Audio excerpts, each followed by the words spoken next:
చిత్తమై ఉన్నది.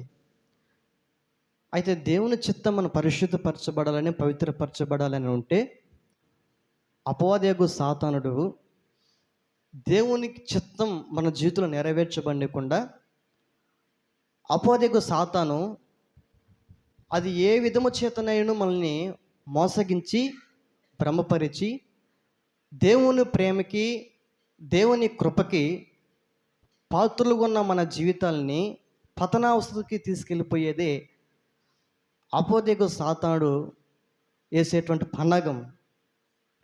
అయితే గత రాత్రి దైవ సేవకుల ద్వారా అయినటువంటి వర్తమానం, ఒకప్పుడు మనము ప్రభుని ఎరగ మునుపు మనం బలహీనులమై ఉన్నాం, మనము భక్తిహీనులమై ఉన్నాం, ఇంకా పాపములో ఉన్నాము, అనీతిమంతులుగా ఉన్నాము, దేవుని ఉగ్రతకి పాత్రులమై ఉన్నాం.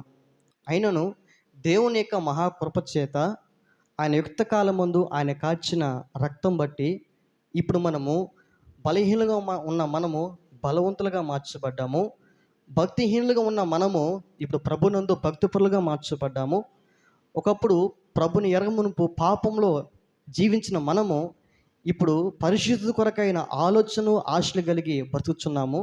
ఒకప్పుడు అనీతిమంతులుగా ఉన్నాము, ఇప్పుడు యేసయ్య రక్తం చేత నీతిమంతులుగా తీర్చబడుచున్నాము. ఒకప్పుడు దేవుని ఉగ్రతకి పాత్రులమై ఉన్నాము, ఇప్పుడు దేవుని యొక్క ప్రేమకి, దేవుని యొక్క కనికరానికి, దేవుని యొక్క కృపకి ఆయన పాత్రులుగా ఎంచాడు. ఆమేన్, హల్లెలూయా. అది మనలో ఏ మంచి లేదు, కానీ దేవుని యొక్క కృపే, ఆయన ప్రేమే మనల్ని నీతిమంతులుగా తీరుస్తుంది, పవిత్రులుగా తీరుస్తుంది, పరిశుద్ధులుగా తీరుస్తుంది. దేవుని యొక్క వాక్యమే మనల్ని సరిచేస్తూ ఉన్నది. ఆ క్రమంలోనే మనం పరిశుద్ధపరచబడమే దేవుని చిత్తమై ఉన్నదని అనేకమైనటువంటి లేఖనాలను మనం ధ్యానం చేసాం. అందులో నుండి చూడండి, ఇజ్రాయేల్ యొక్క సర్వ సమాజము ఐగుప్తులో నుండి కనాను దేశానికి, వాగ్దాన దేశమైనటువంటి కనాను దేశానికి దేవుడు వారు నడిపించేటువంటి ఆ క్రమంలో బిలాము, వారిని శపిద్దాం అనుకున్నటువంటి బిలాము, దేవుడు బిలాము యొక్క హృదయాన్ని నోటి త్రిప్పివేయడం బట్టి వారిని శపించాలని ఆలోచన కలిగిన బిలాము వారిని ఆశీర్వదించడం ప్రారంభించాడు. అది చూసిన బిలాము బాలాకంటాడు, అయ్యా, నిన్ను వారిని శపిద్దామని తీసుకొస్తే నీ వారిని ఆశీర్వదిస్తున్నవేంటి అన్నప్పుడు, దేవుడు వారిని శపించకపోతే నేను ఎలా శపించగలనయ్యా? కాబట్టి వారిని దేవుడు ఆశీర్వదించినటువంటి వారి నిబంధన జనులు, ఆకాశానికి భూమికి సమస్తం కలుగు చేసిన సర్వ అధికారం కలిగిన దేవుని యొక్క నామం పేరు పెట్టబడినటువంటి జనులు, వాళ్ళు నిబంధన జనులు. వారిని శపించడం నా తరము కాదు, నా వల్ల కాదు అని చెప్పినప్పుడు, సరే ఏం చేస్తే వారు శపించబడతారన్నప్పుడు, ఏమి కాదు, వారు దేవునికి అవిధేయతగా, వారు దేవుడు పరిశుద్ధుడు, వారికి ఆజ్ఞలు కలిగిన మార్గం నడిపించే దేవుడు, నిబంధన జనులు. ఆ ఆజ్ఞలు వారు తప్పిపోయేటట్లుగా పన్నాగంగా పనగలిగితే దేవుని దగ్గర రావాల్సిన ఆశీర్వాదానికి బదులుగా వారి దేవుడు వారిని శపిస్తాడు. ఏం చేయాలయ్యా? ఏమి లేదు, మన మిద్యాన స్త్రీలు ఉన్నారు కదా, మన మోయబురాండు స్త్రీలు ఉన్నారు కదా, వారి చేత వారిని మోహించేటట్లుగా, వారు పాపం చేసేటట్లుగా మనం పురుకొల్పగలిగితే, వాళ్ళు గాన దేవుని మాటకి అవిధేయత చూపి పాపంగానే చేస్తే మనం చేయాల్సిన పని లేదు, వాళ్ళ దేవుడు వాళ్ళని శిక్షించుకుంటాడని చెప్పినప్పుడు, ఆ స్త్రీలు ఇజ్రాయేల్ సర్వ సమాజం ఎదుట వెళ్ళి ఆ పాపం పురుకులిపే విధంగా, పాపంలోనికి లాగేటట్లుగా వారు ప్రవర్తించినప్పుడు ఇజ్రాయేల్ జనాంగంలో ఉన్నటువంటి ఇజ్రాయేల్ వారితో పాపం చేయడానికి, వారు పెట్టిన వారి విగ్రహారాధన చేస్తున్నటువంటి దానికి పూజించడానికి, వాటిని నమస్కరించి వాటిని భుజించడానికి అప్పగించుకుని పోయారు. ఈ దినమున దేవుని వాక్యం వింటున్న మన జీవితాల్లో, ఒకప్పుడు యేసు ప్రభు ఎరగ మునుపు మన జీవితంలో బలహీనులమి, అపవిత్రులమి, పాపంలో ఉన్నవారమి, భక్తిహీనులమి, అనీతిమంతులమి, దేవుని ఉగ్రతకు పాత్రులమైన వారిమి. అయితే ఇప్పుడు యేసయ్య రక్తం చేత కడగబడి ఒక నూతన సృష్టిగా మార్చబడిన బ్రతుకులు. ఆమేన్, హల్లెలూయా. అయితే నూతన సృష్టిగా నీ జీవితం ప్రారంభించబడిన తర్వాత నుండి అపవాది నీకు వేసేటువంటి బాణాలు, వాడు ఉరులు ఒగ్గి నీకు వేసేటువంటి గాలాలు వాడు వేసి నేను ఉరులు ఒగ్గి ఆ యొక్క ఎరకి గాలానికి నువ్వు చిక్కబడేంత వరకు నీకు వేస్తూనే ఉంటాడు. అది ఏ రకమైనదైనా సరే నువ్వు చిక్కబడినట్లుగా అది పాపమే అయినా, లేకపోతే అది మోసమే అయినా, వ్యభిచారమే అయినా, లేకపోతే అది పాప సంబంధమైన జీవితమైనా కావచ్చు, లేకపోతే సమస్యలైనా కావచ్చు, లేకపోతే అప్పులే కావచ్చు, అనారోగ్య పరిస్థితే కావచ్చు. అది ఏ పరిస్థితులైనా సరే యోబుని శోధించేటట్లుగా వాడు శోధకుడు శోధించి నేను దేవుని ప్రేమ నుండి దూరం చేసేటట్లుగా అపదకు సాతాను ప్రయత్నం చేస్తూ ఉంటాడు. అయితే పాపము సర్వ సమాజం బయట ఉన్నది. ఇప్పుడు ఆ పాపము భయము కోల్పోయి స్వతంత్రత సమకూర్చుకొని ఇప్పుడు సర్వ సమాజంలోనికే ఏమొచ్చేసింది అని అంటే పాపం వచ్చేసింది. అయితే ఆ పాపానికి విముక్తి కలిగి చేసిన వాడు ఫీనెహాస్. హల్లెలూయా. నీవు సంఘము వెలుపల ఉన్నప్పుడు ఒకప్పుడు పాపలు ఉన్నావు. ఆయన కృప ద్వారా, ఆయన ప్రేమ ద్వారా నీ యొక్క స్వనీతిని బట్టి ఆయన రక్షించలేదు, కానీ నీతిమంతులమని మనం రక్షించలేదు, కానీ ఇంకా పాపంలో ఉన్నామనే మన ఎడ కనికరిపడిన రక్షించాడు. అయితే నీ కనికరిపడి రక్షించబడిన నీవు మరలా లోకంలో పడిపెట్టేట్లుగా అపవాది ఏ విధం చేతనైనాను నీ ఎడల బాణాలు వేయచ్చు. అయితే నీవు ఆత్మ సంబంధం కట్టబడడానికి ఆయన కృపకు అప్పగించుకుంటే ఫీనెహాస్ వలె తన జీవితాన్ని కాపాడుకుంటూ సర్వ సమాజంలోనికి వచ్చిన తెగులను నివారించేటట్లుగా అతడు యెహోవా ఓర్చలేని దాన్ని ఓర్చలేకుండా ఆ నెవరిని కలిగించాడు కనుక ఆ తెగులు ఆగిపోయింది. దినమున నీ ఒక్కడివే చాలు, నీ ఒక్కదాన్ని బట్టి, నీ ఒక్కడవు బట్టే సంఘము సరైన క్రమంలో ఒకని విధేయతను బట్టి అనేకులు విధేయులు అగునట్లుగా నీవు ఒక్కదానివి ఒక్కడివి ప్రభువుకి విధేయులు అయితే నిన్ను బట్టి నీ కుటుంబము, నీ కుటుంబాన్ని బట్టి సంఘము, సంఘాన్ని బట్టి సమాజం. హల్లెలూయా. అది ఒక క్రైస్తవుడే సమాజానికి సరైన విధానం నేర్పించగలిగినవాడు క్రైస్తవుడే. క్రైస్తవుడు ఆత్మానుసారంగా ఉన్న క్రైస్తవుడు శరీరానుసారంగా మార్చబడిపోతే ఒక భయంకరం సృష్టిస్తాడు. ఇతడేనా అని దేవుని యొక్క నామానికి అవమానం కలిగేటట్లు చేస్తాడు. ఆ క్రమంలో అనేక విషయాలు మనం ధ్యానం చేశాం. చూడండి, మనము పాపంలో పడిపెట్టేట్లుగా బయట నుండి అపవాదికి సాతానుడు అలా ప్రయత్నం చేశాడు. ఇప్పుడు రక్షించబడి దేవుని యొక్క ప్రత్యక్షత కలిగి దేవుని యొక్క వాక్యం తెలుసుకున్న తర్వాత షమాయి అనేటువంటి ప్రవక్త మరి యెరోబాము సమాచారం తెలియపరచమని పంపించినప్పుడు నువ్వు అక్కడ ఏమి బోధించొద్దు అని దేవుడు షమాయిని ప్రవక్త తెలియపరిస్తే ముసలి ప్రవక్త, అక్కడ ఉన్న ముసలి ప్రవక్త తనని మోసం చేశాడు. అయ్యా ఏం కాదు, వచ్చి బోధన చెయ్యి, నాకు దేవుడు చెప్పాడు అందుకే వచ్చాను, నీవు బోధన చేసి తప్పనిసరిగా ప్రార్థన చేసి వెళ్దులే అని చెప్పినప్పుడు విచారణ చేయలేకుండానే యెహోవా పేరు వాడినందు కారణం చేత, ఆ మాటకి లోబడిన వాడే వెళ్ళిపోయిన కారణం చేత దేవుని యొక్క వాక్యం తన జీవితంలో ప్రత్యక్షత కలిగినటువంటి షమాయి సింహం చేత సంహరించబడిపోవాల్సి వచ్చింది. ఇక్కడ అన్ని విధాలుగా నష్టపోతుంది ఎవరు? అర్థమవుతుందా? అన్ని విధాలుగా నష్టపోతుంది ఎవరు? దేవుని యొక్క బిడ్డలే. ముసలి ప్రవక్తగా ఉన్నటువంటి ఆ ప్రవక్త వక్రీకరించి మాట్లాడను బట్టి ఆ మాటలకు నమ్మినటువంటి ఈ షమాయి మంచి ప్రవక్త సింహం చేత సంహరించబడలుగా అయిపోయాడు. ఒక సామెత ఉంది, ఆకుచ్చి ముళ్ళు మీద పడ్డా, ముళ్ళుచ్చి ఆకు మీద పడ్డా చినిగేదేది? ఆకే చినిగిపోతుంది. రక్షించబడిన నీ జీవితాల్లో యేసయ్య నిజమైన దేవుడని, ఆయన పరిశుద్ధుడని, ఆయన పరిశుద్ధుల ప్రకారము మనమును పరిశుద్ధంగా ఉండాలని వాక్యం తెలుసుకున్న నీవు, ఆ పరిశుద్ధ మార్గం నడిపించబడుతున్న నీవు తప్పుపోయేదానికి అపవాదికి సాతానుడు ఏ విధంగా అయినా పన్నాగం చేయొచ్చు. ఒకవేళ పాపాన్ని నిదుటక పెట్టి నిన్ను పురుకులిపి పాపంలో దించవచ్చు ఒకటి. మరొకటి, వ్యక్తుల్ని చూపించి అతను ప్రవక్తే, ఇతను ప్రవక్తే, అతడేమో ముసలి ప్రవక్త చేత వక్రీకరమైన మాటలు మాట్లాడకుండా మాటలు రావడం బట్టి నమ్మినటువంటి షమాయి ప్రవక్త యొక్క జీవితము సింహం చేత సంహరించబడిపోయింది. అయితే మన జీవితాల్లో ఏ విధము చేత నేను అపవాదకు సాతానుడు పన్నాగం పని మనము పరిశుద్ధతలో నుండి, క్రమములో నుండి, పవిత్రతలో నుండి, దేవుని యొక్క కృపలో నుండి, దేవుని యొక్క ప్రేమలో నుండి మనము బయటికి వెళ్ళిపోయేటట్లుగా విడుదల మరి ప్రభు ప్రేమ నుండి మనం దూరం అయిపోయేటట్లుగా అపవాదకు సాతాను చేస్తాడు. అయితే కడవరి దినాల్లో ఎవరైతే సత్య సువార్తని నమ్మి విశ్వసించి ఆ ప్రకారం జీవించి, అందుకనే ప్రభు సువార్త ప్రకటించేటప్పుడు అంటాడు, కాలము సంపూర్ణమై ఉన్నది, ప్రభు రాజ్యము సమీపించి ఉన్నది, పరలోక రాజ్యం సమీపించి ఉన్నది, సువార్తను నమ్మి మారు మనసు పొందుడి. హల్లెలూయా. ఏమై ఉందంట? కాలము సంపూర్ణమైపోయి ఉన్నది, పరలోక రాజ్యం సమీపించి ఉన్నది. దేవుని యొక్క వాక్యాన్ని విని నమ్మి మారు మనసు పొందుడి అని వాక్యం సెలవిస్తుంది. ఎందుకో తెలుసా? ఎవరు రాకడలో నిన్ను ఎత్తుకొని పోలేరు, ఎవరు పరలోక రాజ్యాన్ని నిన్ను తీసుకువెళ్ళలేరు. నీ రక్షణ నీదే.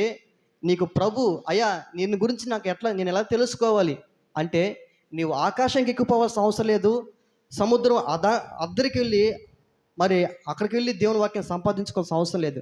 నీ చేతులైన పరిశుద్ధాత్మ దేవుడు లేఖనాలు పెట్టి ఉన్నాడు. నువ్వు చదివి అందులో నుండి దేవుని వాక్యం తెలుసుకోవాలి. తెలుసుకున్న వారి చేత వెళ్ళి అడిగి తెలుసుకొని నీవు సత్యం నుండి సర్వస్వతం నడిపించబడి ఆయన రాకడలో ఎత్తబడాలి. ఆమేన్, హల్లెలూయా. ఇదే ఆ పరిశుద్ధత లేకుండా ఎవరు దేవుణ్ణి చూడలేరు. నువ్వు దేవుని చూడాలన్నా, దేవుని రాజ్యంలో ప్రవేశించాలన్నా, ప్రకటన 22 అధ్యాయంలో రాయబడి ఉంటుంది. 22-21 అధ్యాయంలో రాయబడి ఉంటుంది. ఎవరు పరలోకంగా చేర్చబడతారు, ఎవరు పరలోకంగా చేర్చబడరో అక్కడ స్పష్టంగా రాయబడి ఉంది. నా ప్రియమైన దేవుని బిడ్డలారా, ఈ ఆత్మీయ యాత్ర మనం కొనసాగించేటటువంటి మన జీవితాల్లో దేవుని చిత్తం మన ఎడల పరిపూర్ణంగా నెరవేర్చబడినప్పుడే, పరిశుద్ధపరచబడినప్పుడే, పవిత్రపరచబడినప్పుడే ఆయన రాజ్యంలో మనం ప్రవేశించగలం. ఆమేన్, హల్లెలూయా. అయితే ఈ దినమున దేవుడు మన సిద్ధపరిచినటువంటి ఒక మాటను చదువుకుందామా?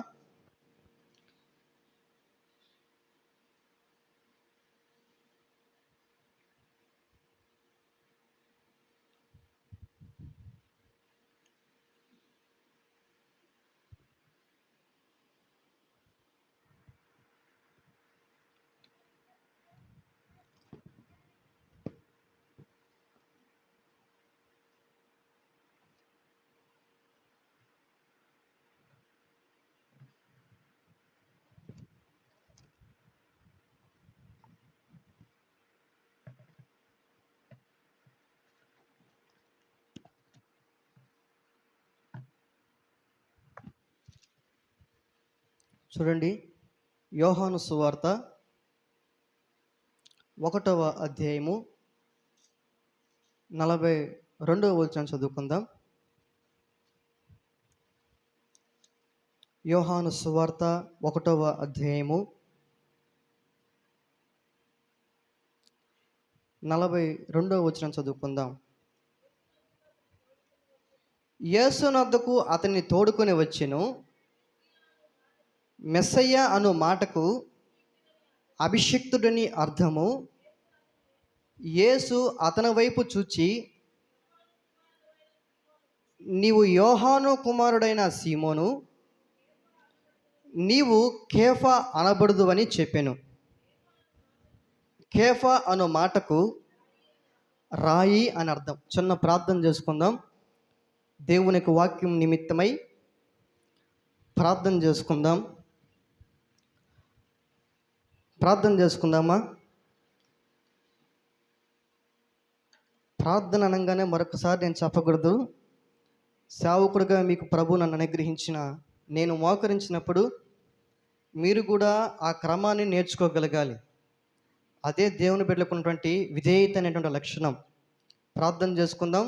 పాండూరు ప్రాంతంలో పరిచయం చేసినటువంటి మరి సహోదరుడు నెహెమ్యా బుద్ధుడు వాక్యం నిమిత్తమే ప్రార్థన చేస్తారు. కలిసి ఏకీభవించి ప్రార్థన చేసుకుందాం.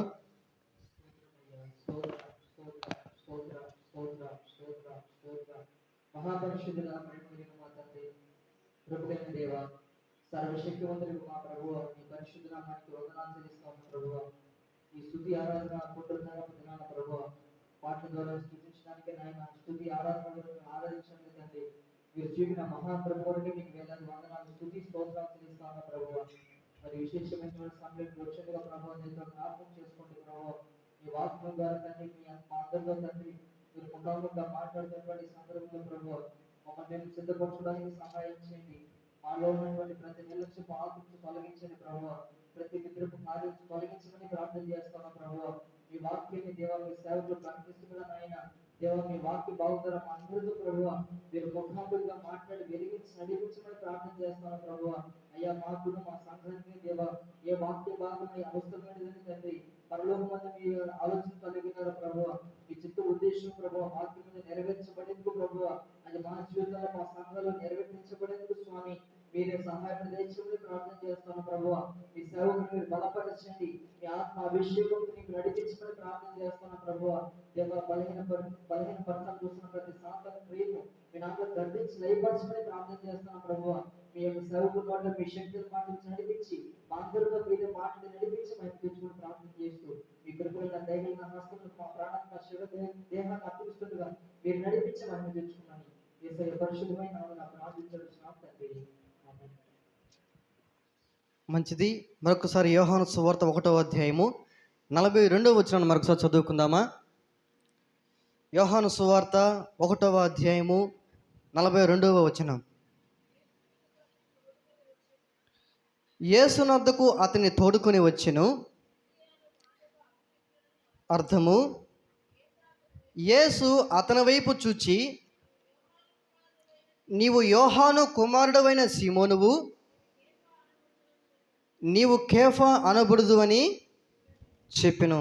ఓయ్ కూర్చో. కేఫా అను మాటకు రాయి అని అర్థము. Praise the Lord. హల్లెలూయా.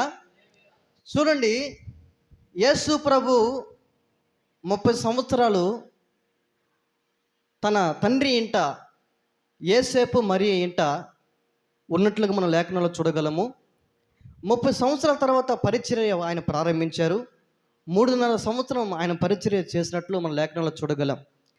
అయితే ఆయన పరిచర్య ప్రారంభించినటువంటి ఆ దినాల్లో జరిగిన సందర్భం ఏంటంటే, యోహాన్ అంటున్నాడు, అయ్యా నీవు క్రీస్తువా అని పరిసయ్యులు ధర్మశాస్త్ర ఉపదేశకులు వచ్చి యోహాన్ని బాప్తిషమిచ్చి యోహాన్ని అడుగుతున్నప్పుడు, అయ్యా నేను ఆయన మార్గాన్ని సరళం చేయడానికి పంపబడిన అరణ్యంలో కేకగా యెషయా గ్రంథంలో రాయబడిన మాట నిమిత్తమై నేను కేక లాంటి వాడినే, నాకంటే వచ్చేవాడు ఆయన చెప్పులో వారిని ఇప్పటికీ కూడా నాకు అర్హత లేదు. నేను మీకు నెలలో బాప్తిస్మిస్తున్నాను, నా తర్వాత రాబోయేటువంటి ఆయన మీకు అగ్నిలో బాప్తిస్మిస్తాడు, పరిశుద్ధాత్మలో బాప్తిస్మిస్తాడు. ఆమేన్. హల్లెలూయా. ఆయన నాకంటే ఆయన చెప్పుల వారిని కూడా ఇప్పుడు నాకు యోగ్యత లేదు. మరి ఎవరయ్యా అంటే, నా తర్వాత రాబోతున్నాడు అని చెప్పినప్పుడు యేసు ప్రభును చూసి, లోక పాపమును మోసుకుని పోవు దేవుని గొర్రెపిల్ల అని సాక్షాత్తు బాప్తిస్మిచ్చు యోహాను యేసు ప్రభువును చూచి బాప్తిస్మిచ్చిన తర్వాత శరీర ఆకారము పావురము వలె ఆయన మీద వ్రాలడము, అందులో ఒక స్వరము, ఇతడి నా ప్రియ కుమారుడు, ఇతని యందు నేను ఆనందించుచున్నటువంటి స్వరము అక్కడ ఉన్న జనులు వినడము మనం చూడగలం లేఖనాల నుండి. అయితే యేసు ప్రభు పరిచర్య ప్రారంభించబడిన తర్వాత యోహాను బాప్తిస్మిచ్చు యోహాను మరి లోక పాపమును మోసుకుని పోవు దేవుని గొర్రెపిల్ల అని ఎప్పుడైతే చెప్పారో, ఆ బాప్తిస్మిచ్చు యోహాను శిష్యుడైనటువంటి ఆంద్రేయ ఆయన నీకంటే శ్రేష్ఠుడా, ఆయనే క్రీస్తా అని అడిగినప్పుడు అవునయ్య అని చెప్పినప్పుడు ఆయన వెంబడిస్తా అన్నప్పుడు వెంబడించని యోహాను చెప్పాడు. అయితే ఎప్పుడైతే ఆంద్రేయ మెస్సయ్యని కనుగొన్నాడో, ఇప్పుడు ఆ ఆంద్రేయ తన అన్నటువంటి సహోదరుటువంటి పేతురు అనేటువంటి సీమోన్ని, ఇప్పుడు మేము మెస్సయ్యని కనుగొన్నాము, నీవు నాతో పాటు వస్తావంటే వస్తానని తీసుకువెళ్ళినప్పుడు యేసు ప్రభు పరిచర్య ఎలా ఉందో చూద్దామని, యేసు ప్రభు ఎలా ఉంటాడో చూద్దామని పేతురు యేసు ప్రభు యొద్దకు వస్తే, యేసు ప్రభు అన్న మాటలు ఇప్పుడు మనం చదువుకున్న మాటలు ఒకసారి చదువుతారా?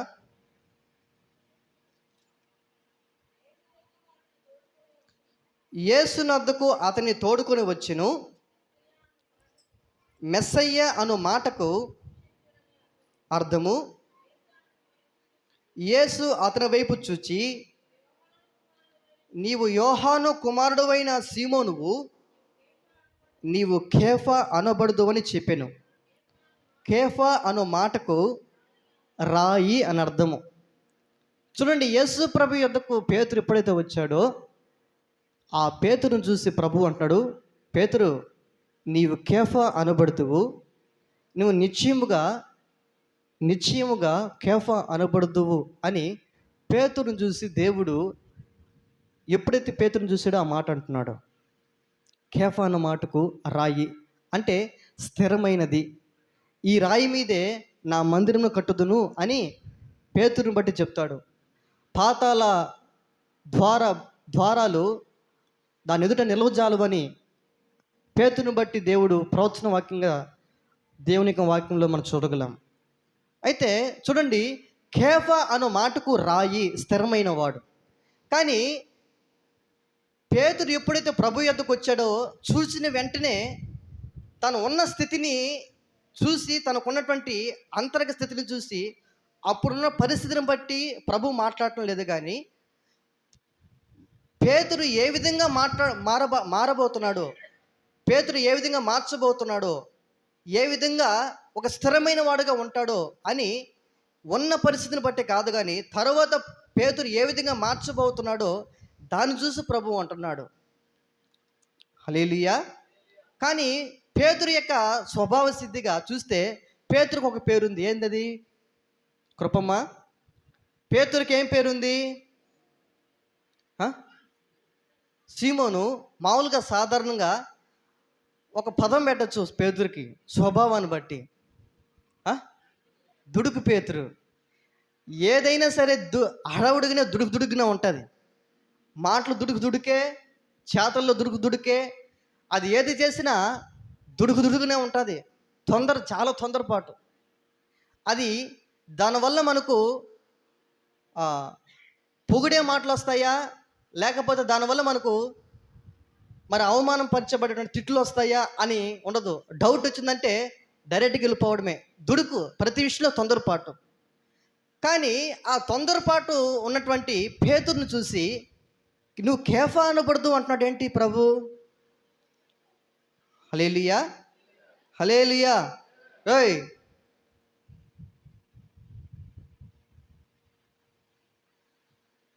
Praise the Lord. హల్లెలూయా. ఎందుకింత ప్రేమ నాపై యేసయ్యా, ఎందుకింత జాలి నాపై, ఎందుకింత ప్రేమ నాపై యేసయ్యా, ఎందుకింత జాలి నాపై, కనికరించినావు, కృప చూపినావు, ఆశ్రయమిచ్చావు, నన్నాదరించినావు, కనికరించినావు, ఆశ్రయమి, ఎందుకింత ప్రేమ నాపై యేసయ్యా, ఎందుకింత జాలి,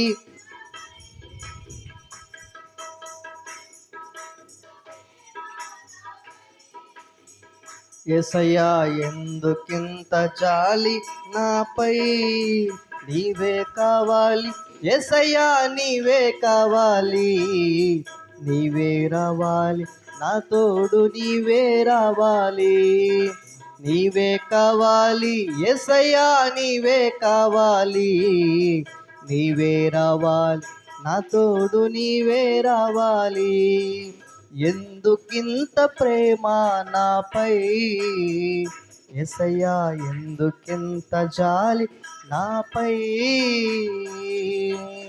హల్లెలూయా.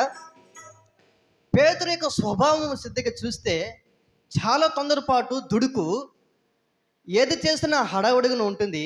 కానీ యేసు ప్రభు యొద్దకు పేతురు రాగానే పేతురుని చూసి అంటాడు, తరువాత పేతురు ఏ విధంగా మార్చబడబోతున్నాడో దాన్ని చూసి నువ్వు కేఫా అనబడుతూ పేతురు అంటే, పేతురు యొక్క పరిస్థితి కేఫాగా ఒక రాయిగా స్థిరమైన వాడుగా ఉన్నాడంటే అలా లేడు. ఒక రిల్లు వల్లే, ఊగిసలాడే ఒక రిల్లు వల్లే, గమ్యము తెలియనటువంటి స్థితిలో ఒక రెల్లు వల్లే అటు ఇటు ఊగిపోతున్నాడు. అటు ఇటు ఊగిపోతున్నటువంటి పేతురుని చూసి అంటాడు, అయ్యా, నీవు నిశ్చయముగా రాయి అనబడేటువంటి కేఫా నువ్వు అనబడుతువు. హల్లెలూయా, హల్లెలూయా. మన జీవితాల్లో యేసు ప్రభుని ఎరగక మునుపు మనం ఎలా ఉన్నా సరే, దేవుని యొక్క ప్రేమ, దేవుని యొక్క అపారమైన కృప నిన్ను నన్ను విడిచిపెట్టక విశ్వాసం బట్టి మనం రక్షించాడు. అయితే రక్షించబడిన నీవు నీ జీవితంలో, నా జీవితం, మన జీవితంలో మనల్ని చూచి ఆయన ఒక పేరు పెడతాడు. ఆయన హల్లెలూయా. ప్రస్తుత పరిస్థితులు అలా కనబడకపోవచ్చేమో, కానీ మనం ఏ విధంగా దేవుని యొక్క ప్రేమకి, దేవుని యొక్క కృపకి ఏ విధంగా లోబడి ఏ విధంగా మార్చబడతామో దాన్ని బట్టి మాట్లాడతాడు. దేవుడు భవిష్యత్తుని బట్టి మాట్లాడతాడు. నువ్వు ఉన్న స్థితిని గురించి మాట్లాడతాడు, కానీ గతాన్ని గురించి ప్రభు ఎప్పుడు నీతో మాట్లాడడం. నువ్వు గతంలో ఎలా ఉన్నావో, గతంలో ఎలా జీవించావో, ఏ విధంగా నీవు పాపంలో ఉన్నావో, ఏ విధమైన శాపగ్రస్తమైన జీవితంలో ఉన్నావో దాన్ని మాట్లాడడు, కానీ నీవు ఇప్పుడు ఎలా నడవాలో వాక్యం ద్వారా మాట్లాడతాడు. భవిష్యత్తులో నువ్వు ఎలా మార్చబడతావో దాని నిమిత్తమే మాట్లాడతాడు. ఆమెన్. హల్లెలూయా. ఒకవేళ నీ ఉన్న పరిస్థితులు అలా కనబడకపోవచ్చేమో, కానీ నీవు గాన ప్రభుకి అప్పగించుకుంటే, ఆయన వాక్యాన్ని, ఆయన సువార్తని నమ్మితే నీవు దేవుని మహిమను చూస్తావు. ఆమెన్. హల్లెలూయా. మరి పేతురు కేఫాగానే ఉన్నాడంటే కేఫాగా లేడు, రెల్లుగా ఉన్నాడు. భక్తి ఏంటో తెలీదు, దేవుని ఆత్మ సంబంధమైన జీవితం ఏంటో తెలీదు, ఎలా నడవాలో తెలియదు, కానీ పేతురికి ఒకటి తెలుసు, యేసు ప్రభు ఎద్దుకు రావడం తెలుసు. హల్లెలూయా. మరి యేసు ప్రభు ఎద్దుకు రాగానే ప్రభు అంటాడు, అయ్యా నీవు కేఫా, స్థిరమైన రాయి, నీ మీద నా మందిని కడతానంటాడు. హల్లెలూయా. నీ జీవితంలో ప్రభువుగా నువ్వు అప్పగించుకుంటే, సహోదరుడా, సహోదరి, ఒకవేళ మనుషులకి నువ్వు కనబడకపోవచ్చేమో, నువ్వు అలాగూ మార్చబడతావని. నీ స్థితిగతులు ఒకవేళ నీ హృదయంలో దేవునికి అవిధేయత కనబడేటువంటి ఆ క్రియలు మనుషులతో కనబడుతున్నచ్చేమో, కానీ దేవుడు ఒక మనిషిని బట్టి నేను రక్షించలేదు, ఒక వ్యక్తిని బట్టి నేను రక్షించలేదు, ఏ పరిస్థితిని బట్టి రక్షించలేదు, కానీ ఆయన చిత్తమును జీవితంలో నెరవేర్చబడేటట్లుగా నిన్ను నన్ను రక్షించుకున్నాడు ఆయన. ఏ ఒక వ్యక్తి నీకు రక్షణ ఇవ్వలేదు. ఒకవేళ సువార్త చెప్పున్నా, దేవుని వాక్యం చెప్పున్నా, ఒకవేళ దేవుని వాక్యమే అందించున్నా, అది వారి బాధ్యత. ప్రభువు వారు నిలబెట్టి నీకు ఇచ్చినటువంటి మాటలయ్యి. నువ్వు రక్షణలో నడిపించబడమే అయినా, ఆత్మ సంబంధమైన భక్తి జీవితం ఎదగడమే అయినా, ఒక ఉన్నతమైన ఉపదేశాన్ని పొందడమే అయినా, అది దేవుడు నిన్ను ప్రేమించి నీకు ఇచ్చినటువంటి కృపది. నిన్ను బట్టి, నిన్ను ప్రేమించి ఇచ్చింది తప్ప ఏ ఒక్క వ్యక్తి యొక్క మరి గొప్పతనం బట్టి అది నీకు ఇవ్వలేదు. అయితే నీవు ఉపదేశాన్ని పొందుకునే నీవు నీ జీవితంలో ప్రభువుకి ఏ విధంగా లోబడుతున్నావో నీ జీవితాన్ని పరిశీలన చేసుకొని, నీవు ప్రభువుకి లోబడేటట్లుగా నీ జీవితం అప్పగించుకునే ఆయన కొరకు బ్రతకడమే నీ జీవితం యొక్క పరమార్థమై గమ్యస్థానమై ఉన్నది. ఆమెను. హల్లెలూయా. మరి చూడండి, ఒక సందర్భంలో పేతురు కేఫాగానే ఉన్నాడా, తన జీవితంలో ఎలా ఉన్నాడో ఒక మాట చదువుకుందాం. మత్తయి సువార్త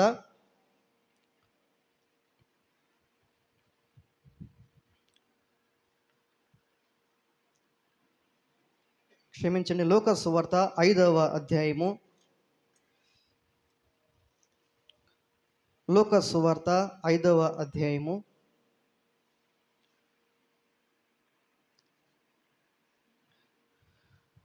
3వ వచనం నుంచి చదువుకుందాం.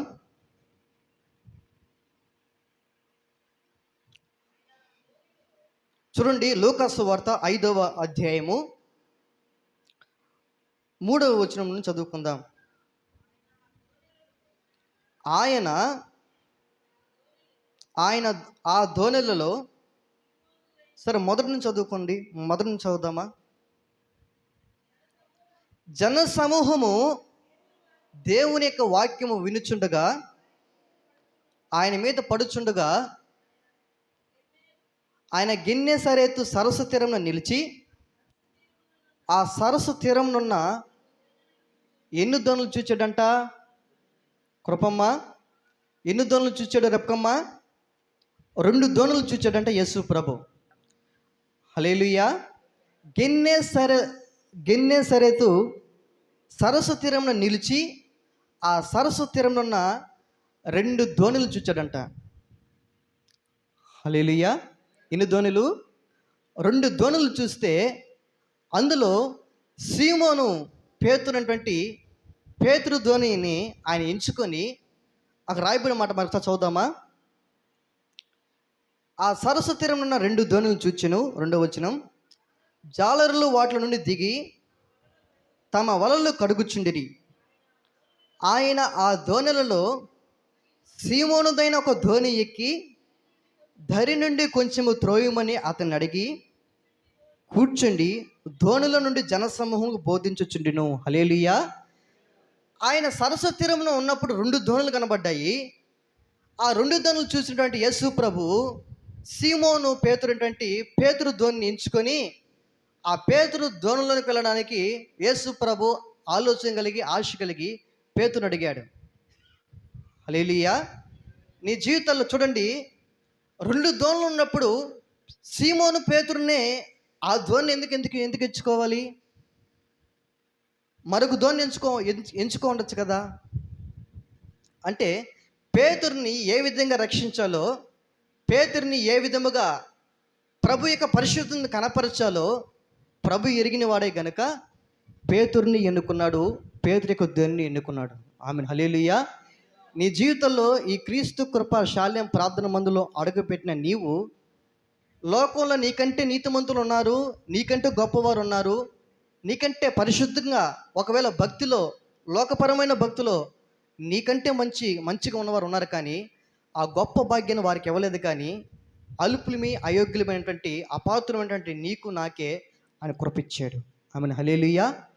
నిన్ను నన్ను ఎన్నుకున్నాడు. లోకంలో ఎంతోమంది ఉన్నారు, కానీ వారికి ఆయన సువార్త మర్మాన్ని, యేసు ప్రభు నిజమైన దేవుడు అంటున్న మర్మము వారికి ఇంకా బయలుపరచబడలా గనుకనే వారు ఇంకా నమ్మలేదు. కానీ దేవుడు నీకు కృపని గ్రహించాడు, ఆయన మర్మాన్ని తెలియపరిచాడు. ఆయనే నిన్ను ఆకర్షించాడు తప్ప ఏ మనుషుని నిన్ను ఆకర్షించలేదు. ఆయన ఆకర్షించాడు గనుకనే, ఆయన నీ హృదయంలో మనసు పెట్టాడు గనుకనే ఈ దినమున దేవుని యొక్క సంఘములో ఈ విధంగా కూర్చొని దేవుణ్ణి స్తుతించడానికి, గణపరచడానికి, దేవుని యొక్క వాక్యం వినడానికి నీకు దేవుడు కృపిచ్చాడు. హల్లెలూయా. అందుకనంటాడు, నేను ఒకరిని ఆకర్షిస్తేనే తప్ప వాడు మీ ఎద్దకు తిరగలేడు. ప్రభు ఆకర్షిస్తేనే, ఒకవేళ సువార్త చెప్పినా, ఒకవేళ ఇన్ని విధాలుగా ప్రయత్నమే చేసినా ఒక వ్యక్తి రక్షించబడడం అసంభవం. ఒక వ్యక్తి లోకంలో నుండి యేసు ప్రభువుని సొంత రక్షణకు అంగీకరించి దేవుని యొక్క మందిరంలోనికి చేర్చబడడం అనేది అసంభవం. అలా సంభవమే అయితే ఎంతమంది లేరు లోకాన సువార్త ప్రకటిస్తే నమ్మగలుగుతున్నారా? కానీ విశ్వాసం బట్టి ఆ సువార్త మర్మాన్ని దేవుడు మనం బయలుపరిచాడు. సీమోను పేతుడైన ధోనిని సీమోని ఎంచుకున్నట్లుగా ఈ దినమున దేవుని యొక్క సంఘములో నీవు నేను పరిశుద్ధపరచబడినట్లుగా, పవిత్రపరచబడినట్లుగా నిన్ను నన్ను ఆయన ఎన్నుకున్నాడు. ఆమేన్. హల్లెలూయా. హల్లెలూయా. ఇప్పుడు ఎన్నుకొని పేతురు ధోనిని ఎన్నుకొని పేతురు అడుగుతున్నాడు, అయ్యా నీ ధోనిలో ఎక్కడానికి నాకు స్థానం ఇస్తావా అంటే, ఆ పేతురు హృదయం అనే ద్వారాలు మొదట తెరిచి నోటితో చెప్తున్నాడు, రా నాయనా అని అంగీకరించాడు. నీవు యేసు ప్రభువుని ఎప్పుడైతే నీ హృదయంలోనికి ఆయన స్వీకరిస్తావో, ఎప్పుడైతే స్వీకరించిన నీవు హృదయపూర్వకంగా ఆయన విశ్వసిస్తావో, నోటితో ఒప్పుకుంటావో నిజమే ఆయన నిజమైన దేవుడు అని ఎప్పుడైతే నువ్వు నమ్ముతావో అప్పుడే విశ్వాసం బట్టి మనం రక్షించబడతాం. హల్లెలూయా. ఇప్పుడు రక్షించబడింది మనం బలమును బట్టి మనం రక్షించబడలేదు, మన జ్ఞానం బట్టి, మన స్వనీతిని బట్టి, మన మంచితనం బట్టి మనం రక్షించబడలేదు. కానీ దేవుడే మనం ఆకర్షించాడు కాబట్టే రక్షించబడ్డాం. దేని బట్టి? విశ్వాసం బట్టి రక్షించబడ్డాం. అయితే పేతురు ధోనిలోకి ఎక్కిన యేసు ప్రభు ఆయన రాజ్య సువార్తను ప్రకటిస్తున్నాడు. ఏమని అనంటే, కాలము సంపూర్ణమై ఉన్నది, దేవుని యొక్క రాజ్యము సమీపించుచున్నది, దేవుని యొక్క సువార్తని నమ్మి మారు మనసు పొందుడి. హల్లెలూయా. కాలం ఏం చేయబడుతుందంట? దేవుడు యేసు ప్రభు ఆయన క్రీస్తు పూర్వం 25 సంవత్సరాల క్రితమే ఆయన దేవుడిగా ఉండి మానవునిగా ఈ లోకంలో జన్మించి పుట్టి ఆయన జీవించి ఏ పాపము లేని పరిశుద్ధునిగా జీవించి నాలో పాపం ఉండదని ఎవరు నిరూపించగలుగుతారో సవాలు విసిరి ఆయన చూపుల్లోనైనను, మాటల్లోనైనను, క్రియలనైనను, జీవితంలోనైనను పాపము ఎరుగని వాడై, అరిషడ్ వర్గాలు కామ, క్రోధ, లోభ, మోహ, మద మత్సరాల్ని జయించిన వాడై, పరిశుద్ధుడై, ఆయన పరిశుద్ధమైన రక్తాన్ని కార్చిన వాడై, ఆయన కాలాన్ని ఆయన చేయవలసిన విమోచన కలిగి చేసి ఆయన వెళ్ళిపోయాడు. ఆయన మరలా త్వరగా రాబోతున్నాడు. హల్లెలూయా. ఎందుకని అనంటే, ఎవరైతే యేసు ప్రభు నమ్ముకొని తమ జీవితాన్ని యేసయ్య రక్తం చేత కడుక్కొని నీతిమంతులుగా తీర్చబడుతూ పరిశుద్ధులుగా పవిత్రులుగా జీవించడానికి మరి ప్రభుకు అప్పగించుకుని బ్రతుకుతారో వారిని తండ్రి ఇంట అనేక నివాస స్థలములు ఉన్నాయి. ఆ నివాస స్థలంలో చేర్చడం నిమిత్తమై యుగ యుగాలు ప్రభుతో కలిసి నిత్య ఆనందాన్ని అనుభవించడం నిమిత్తమై దేవుడు మరలా ఒక దినం రాబోతున్నాడు. ఒకవేళ మరణమైనను యేసు ప్రభు ఎలాగైతే తిరిగి లేచాడో అలాగో ఆయన యందు విశ్వాసం ఉంచిన మనము కూడా ఒక దినాన్ని నిశ్చయముగా మనం లేపబడదుము గాక. ఆమెన్. హల్లెలూయా. అయితే ఆయన త్వరగా రాబోతున్నాడు. అందుకనే ఆయన రాబోయేటువంటి ఆ యొక్క కాలము ఏంగా మార్చబడిందంట? సంపూర్ణమై ఉన్నదంట. ఆయన చేసినటువంటి వాగ్దానాలు ప్రవచనాలు చాలా మటుకు నెరవేర్చబడిపోయాయి. ప్రస్తుతానికి నెరవేర్చబడుతున్నాయి. మరికొన్ని నెరవేర్చబడబోతూ ఉన్నాయి. అయితే నీవు దేవుని యొక్క రాకడ సమీపిస్తమై అయిపోతున్నప్పుడు అంత్యకాలంలో ప్రజలు ఎలాగ మార్చబడతారో మరి తిమోతి రాసిన పత్రిక ఉంటుంది. స్వార్థప్రియులు, బెంకములు ఆడువారు, మరి ధనాపేక్షకులు, అపవిత్రులు అని దేవుని యొక్క అనురాగ రహితులు, నిందారహితులు, మరి అక్కడ రాయబడిన మాటలన్నీ కూడా మనం ఆలోచన చేస్తే ఏర్పరచబడిన వారి సహితమే అపవాది మోసగిస్తున్నటువంటి ఆ మోసానికి బలైపోయి లోకంలో కలిసిపోయిన వారు ఎంతోమంది మన కళ్ళ ముందు కనబడకుండా లేదు. హల్లెలూయా. అందుకనే కాలము సంపూర్ణమై ఉన్నది. సంపూర్ణమైపోతున్నటువంటి ఈ కాలంలో నీవేం చేయాలి తెలుసా గోపాలయ్య? దేవుని యొక్క రాజ్య సువార్తని నమ్మి మారు మనసు పొందాలి అని యేసు ప్రభు సువార్త ప్రకటిస్తూ ఆ పేతురు ధోనిలో ఎక్కి ప్రజలకి ప్రకటిస్తున్నప్పుడు ఆ మాటలు పేతురు చెవును కూడా పడ్డాయి. పేతురు చెవును పడినప్పుడు ఆ ప్రసంగం అంతా అయిపోయింది. యేసు ప్రభు రాజ్య సువార్త ప్రకటించాడు. అంతా అయిపోయిన తర్వాత పేతురుతో ఒక మాట అంటున్నాడు. చదవండి ఆ మాటని. లోక సువార్త 5వ అధ్యాయము 3వ వచనం. ఆయన ఆ దోణులలో సీమోనుదైన ఒక దోణి ఎక్కి ధరి నిండుది కొంచెం త్రోయమని అతను అడిగి కూర్చుండి బోధించుచుండెను. ఆయన బోధించుట చాలించిన తరువాత నీవు ధోనిను లోతునకు నడిపించి చేపలు పట్టుటకు మీ వలలు వేయుడని సీమోనుతో చెప్పగా, సీమోను, ఏలినవాడా, రాత్రి అంతయు మేము ప్రయాసపడితేమి కానీ మాకేమీ దొరకలేదు. చాలు. హల్లెలూయా.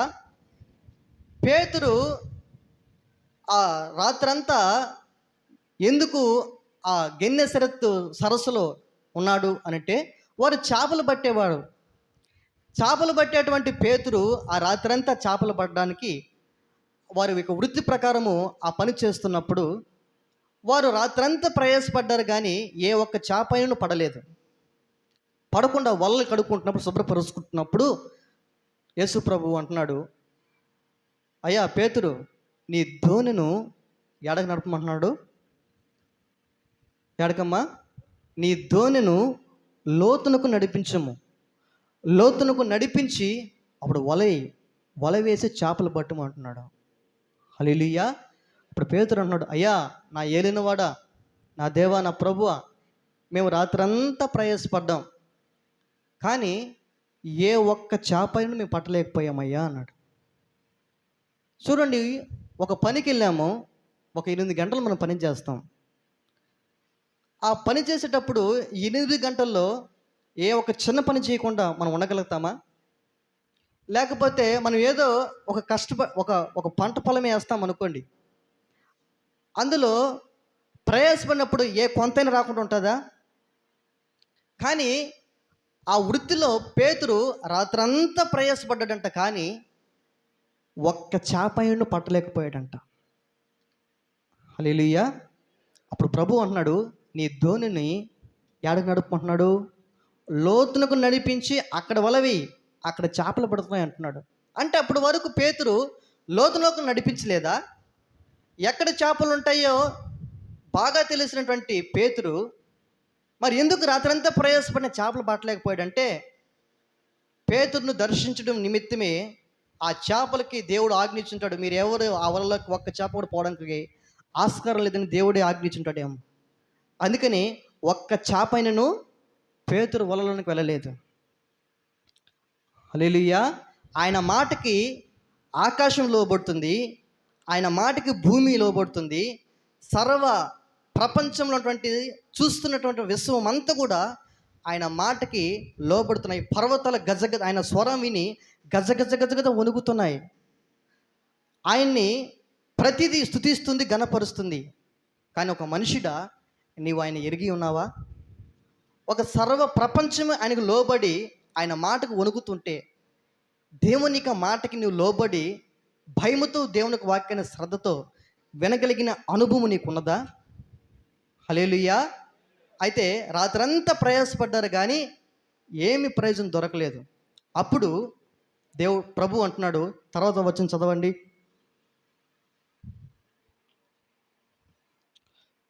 5 సీమోను ఏలినవాడా, రాత్రి అంతయు మేము ప్రయాసపడితిమి కానీ మాకేమీ దొరకలేదు. అయినను నీ మాట చొప్పున వలలు వేతునని ఆయనతో చెప్పెను. హల్లెలూయా, హల్లెలూయా. చేపలు సహజంగా రాత్రికాల సమయంలో ఎక్కువగా పడుతుంటారేమో వాక్యంలో నుంచి మనం చూస్తే. కానీ పగులు అంతగా పడకపోవచ్చేమో. అందుకని రాత్రి అంతా కూడా వారు ప్రయాసపడ్డారంట. కానీ ఒక్క చేప అయినా పడలేదు. కానీ పేతురు అంటున్నాడు, అయ్యా నా ఏలినవాడా, రాత్రంతా మేము ప్రయాసపడ్డాం కానీ మాకు ఏమి దొరకలేదు. అయినను నీ మాట చొప్పున చేతును. హల్లెలూయా. ఎవరు మాట చొప్పున చేస్తాడంట? యేసు ప్రభు మాట చొప్పున చేస్తాడంట. యేసు ప్రభు మాట చొప్పున చేసినప్పుడు, యేసు ప్రభు యొక్క మాటకు లోబడి చేసినప్పుడు పేతురు జీవితంలో ఏం ఆశీర్వాదం కలిగిందో తర్వాత వచనం చదవండి. 6వ వచనం. వారు అలాగు చేసి విస్తారమైన చేపలు పట్టిరి, అందుచేత వారి వలలు పిగిలిపోవచ్చుండగా వారు వేరొక ధోనిలోనున్న తమ పాలివారు వచ్చి తమకు సహాయము చేయమని వారికి సంచులు చేసిరి.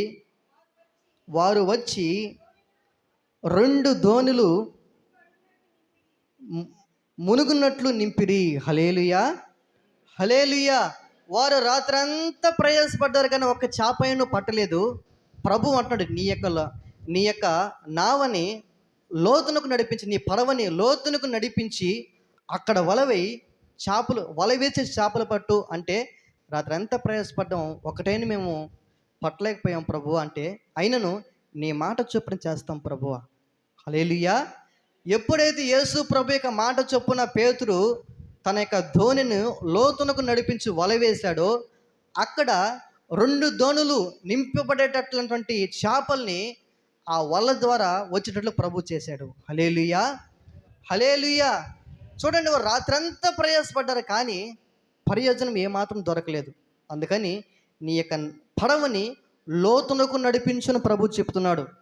నీ జీవితాల్లో ఆత్మ సంబంధమైన భక్తి జీవితాల్లో నిజమైన దీవెన, నిజమైన ఆశీర్వాదము, నిజమైన ఆనందము, నిజమైన సంతోషము ఎప్పుడు కలుగుతుంది అనంటే లోతైన అనుభవంలోనికి వెళ్ళినప్పుడు. దేవుని మాట చొప్పున ఆత్మ సంబంధమైన భక్తి జీవితంలో ఒక లోతైన అనుభవంలోనికి వెళ్ళినప్పుడు నీ జీవితంలో నిజమైన ఆనందాన్ని, సంతోషాన్ని, సమాధానం అనుభవించగలవు. హల్లెలూయా, హల్లెలూయా. అంటే రాత్రంతా ప్రయాసపడ్డాడు కానీ ఏది దొరకలేదు. కారణం ఏంటంటే పై పైన తన జ్ఞానాన్ని ఆధారం చేసుకొని ఎక్కడైతే ఉంటాయో అని తన యొక్క వృత్తి, తన యొక్క అనుభవాన్ని ఆధారం చేసుకొని రాత్రంతా ప్రయాసపడ్డాడు కానీ ఆ రాత్రి ప్రభు ఆజ్ఞ ఇచ్చిన మాటను బట్టి ఒక్క చేపను వలలోకి వెళ్ళలేదు. నీ జీవితంలో దేవుని వాక్యం పెట్టిన ప్రియ సహోదరి, సహోదరుడా, అందుకని పైన చేసేటువంటి భక్తి గురించి అక్కడ ఆత్మ సంబంధం మనం ఆలోచన చేస్తే పైన చేసే భక్తి ఒకటి ఉన్నది. మన ఆత్మ సంబంధమైన భక్తి లోతులోనికి వెళ్ళి భక్తి చేసేటువంటి అనుభవం ఉన్నది. పైన భక్తి చేసే వారిలో ఎలా ఉంటారో అనేది వాక్యం సెలవిస్తుందో ఒకసారి తిమోతి రాసిన పత్రికలో చూద్దామా? మీకు తెలిసిన వారు వాక్యం చదవండి. పైకి భక్తి గల వారి వలె ఉండి భక్తిలో ఉన్న శక్తిని ఎక్కడుంది ఆ మాట? మొదటి పత్రిక, రెండవ పత్రిక,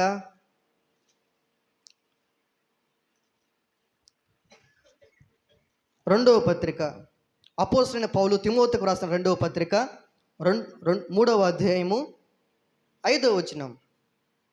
తిమోతి రాసిన రెండవ పత్రిక 3వ అధ్యాయము 5వ వచనం.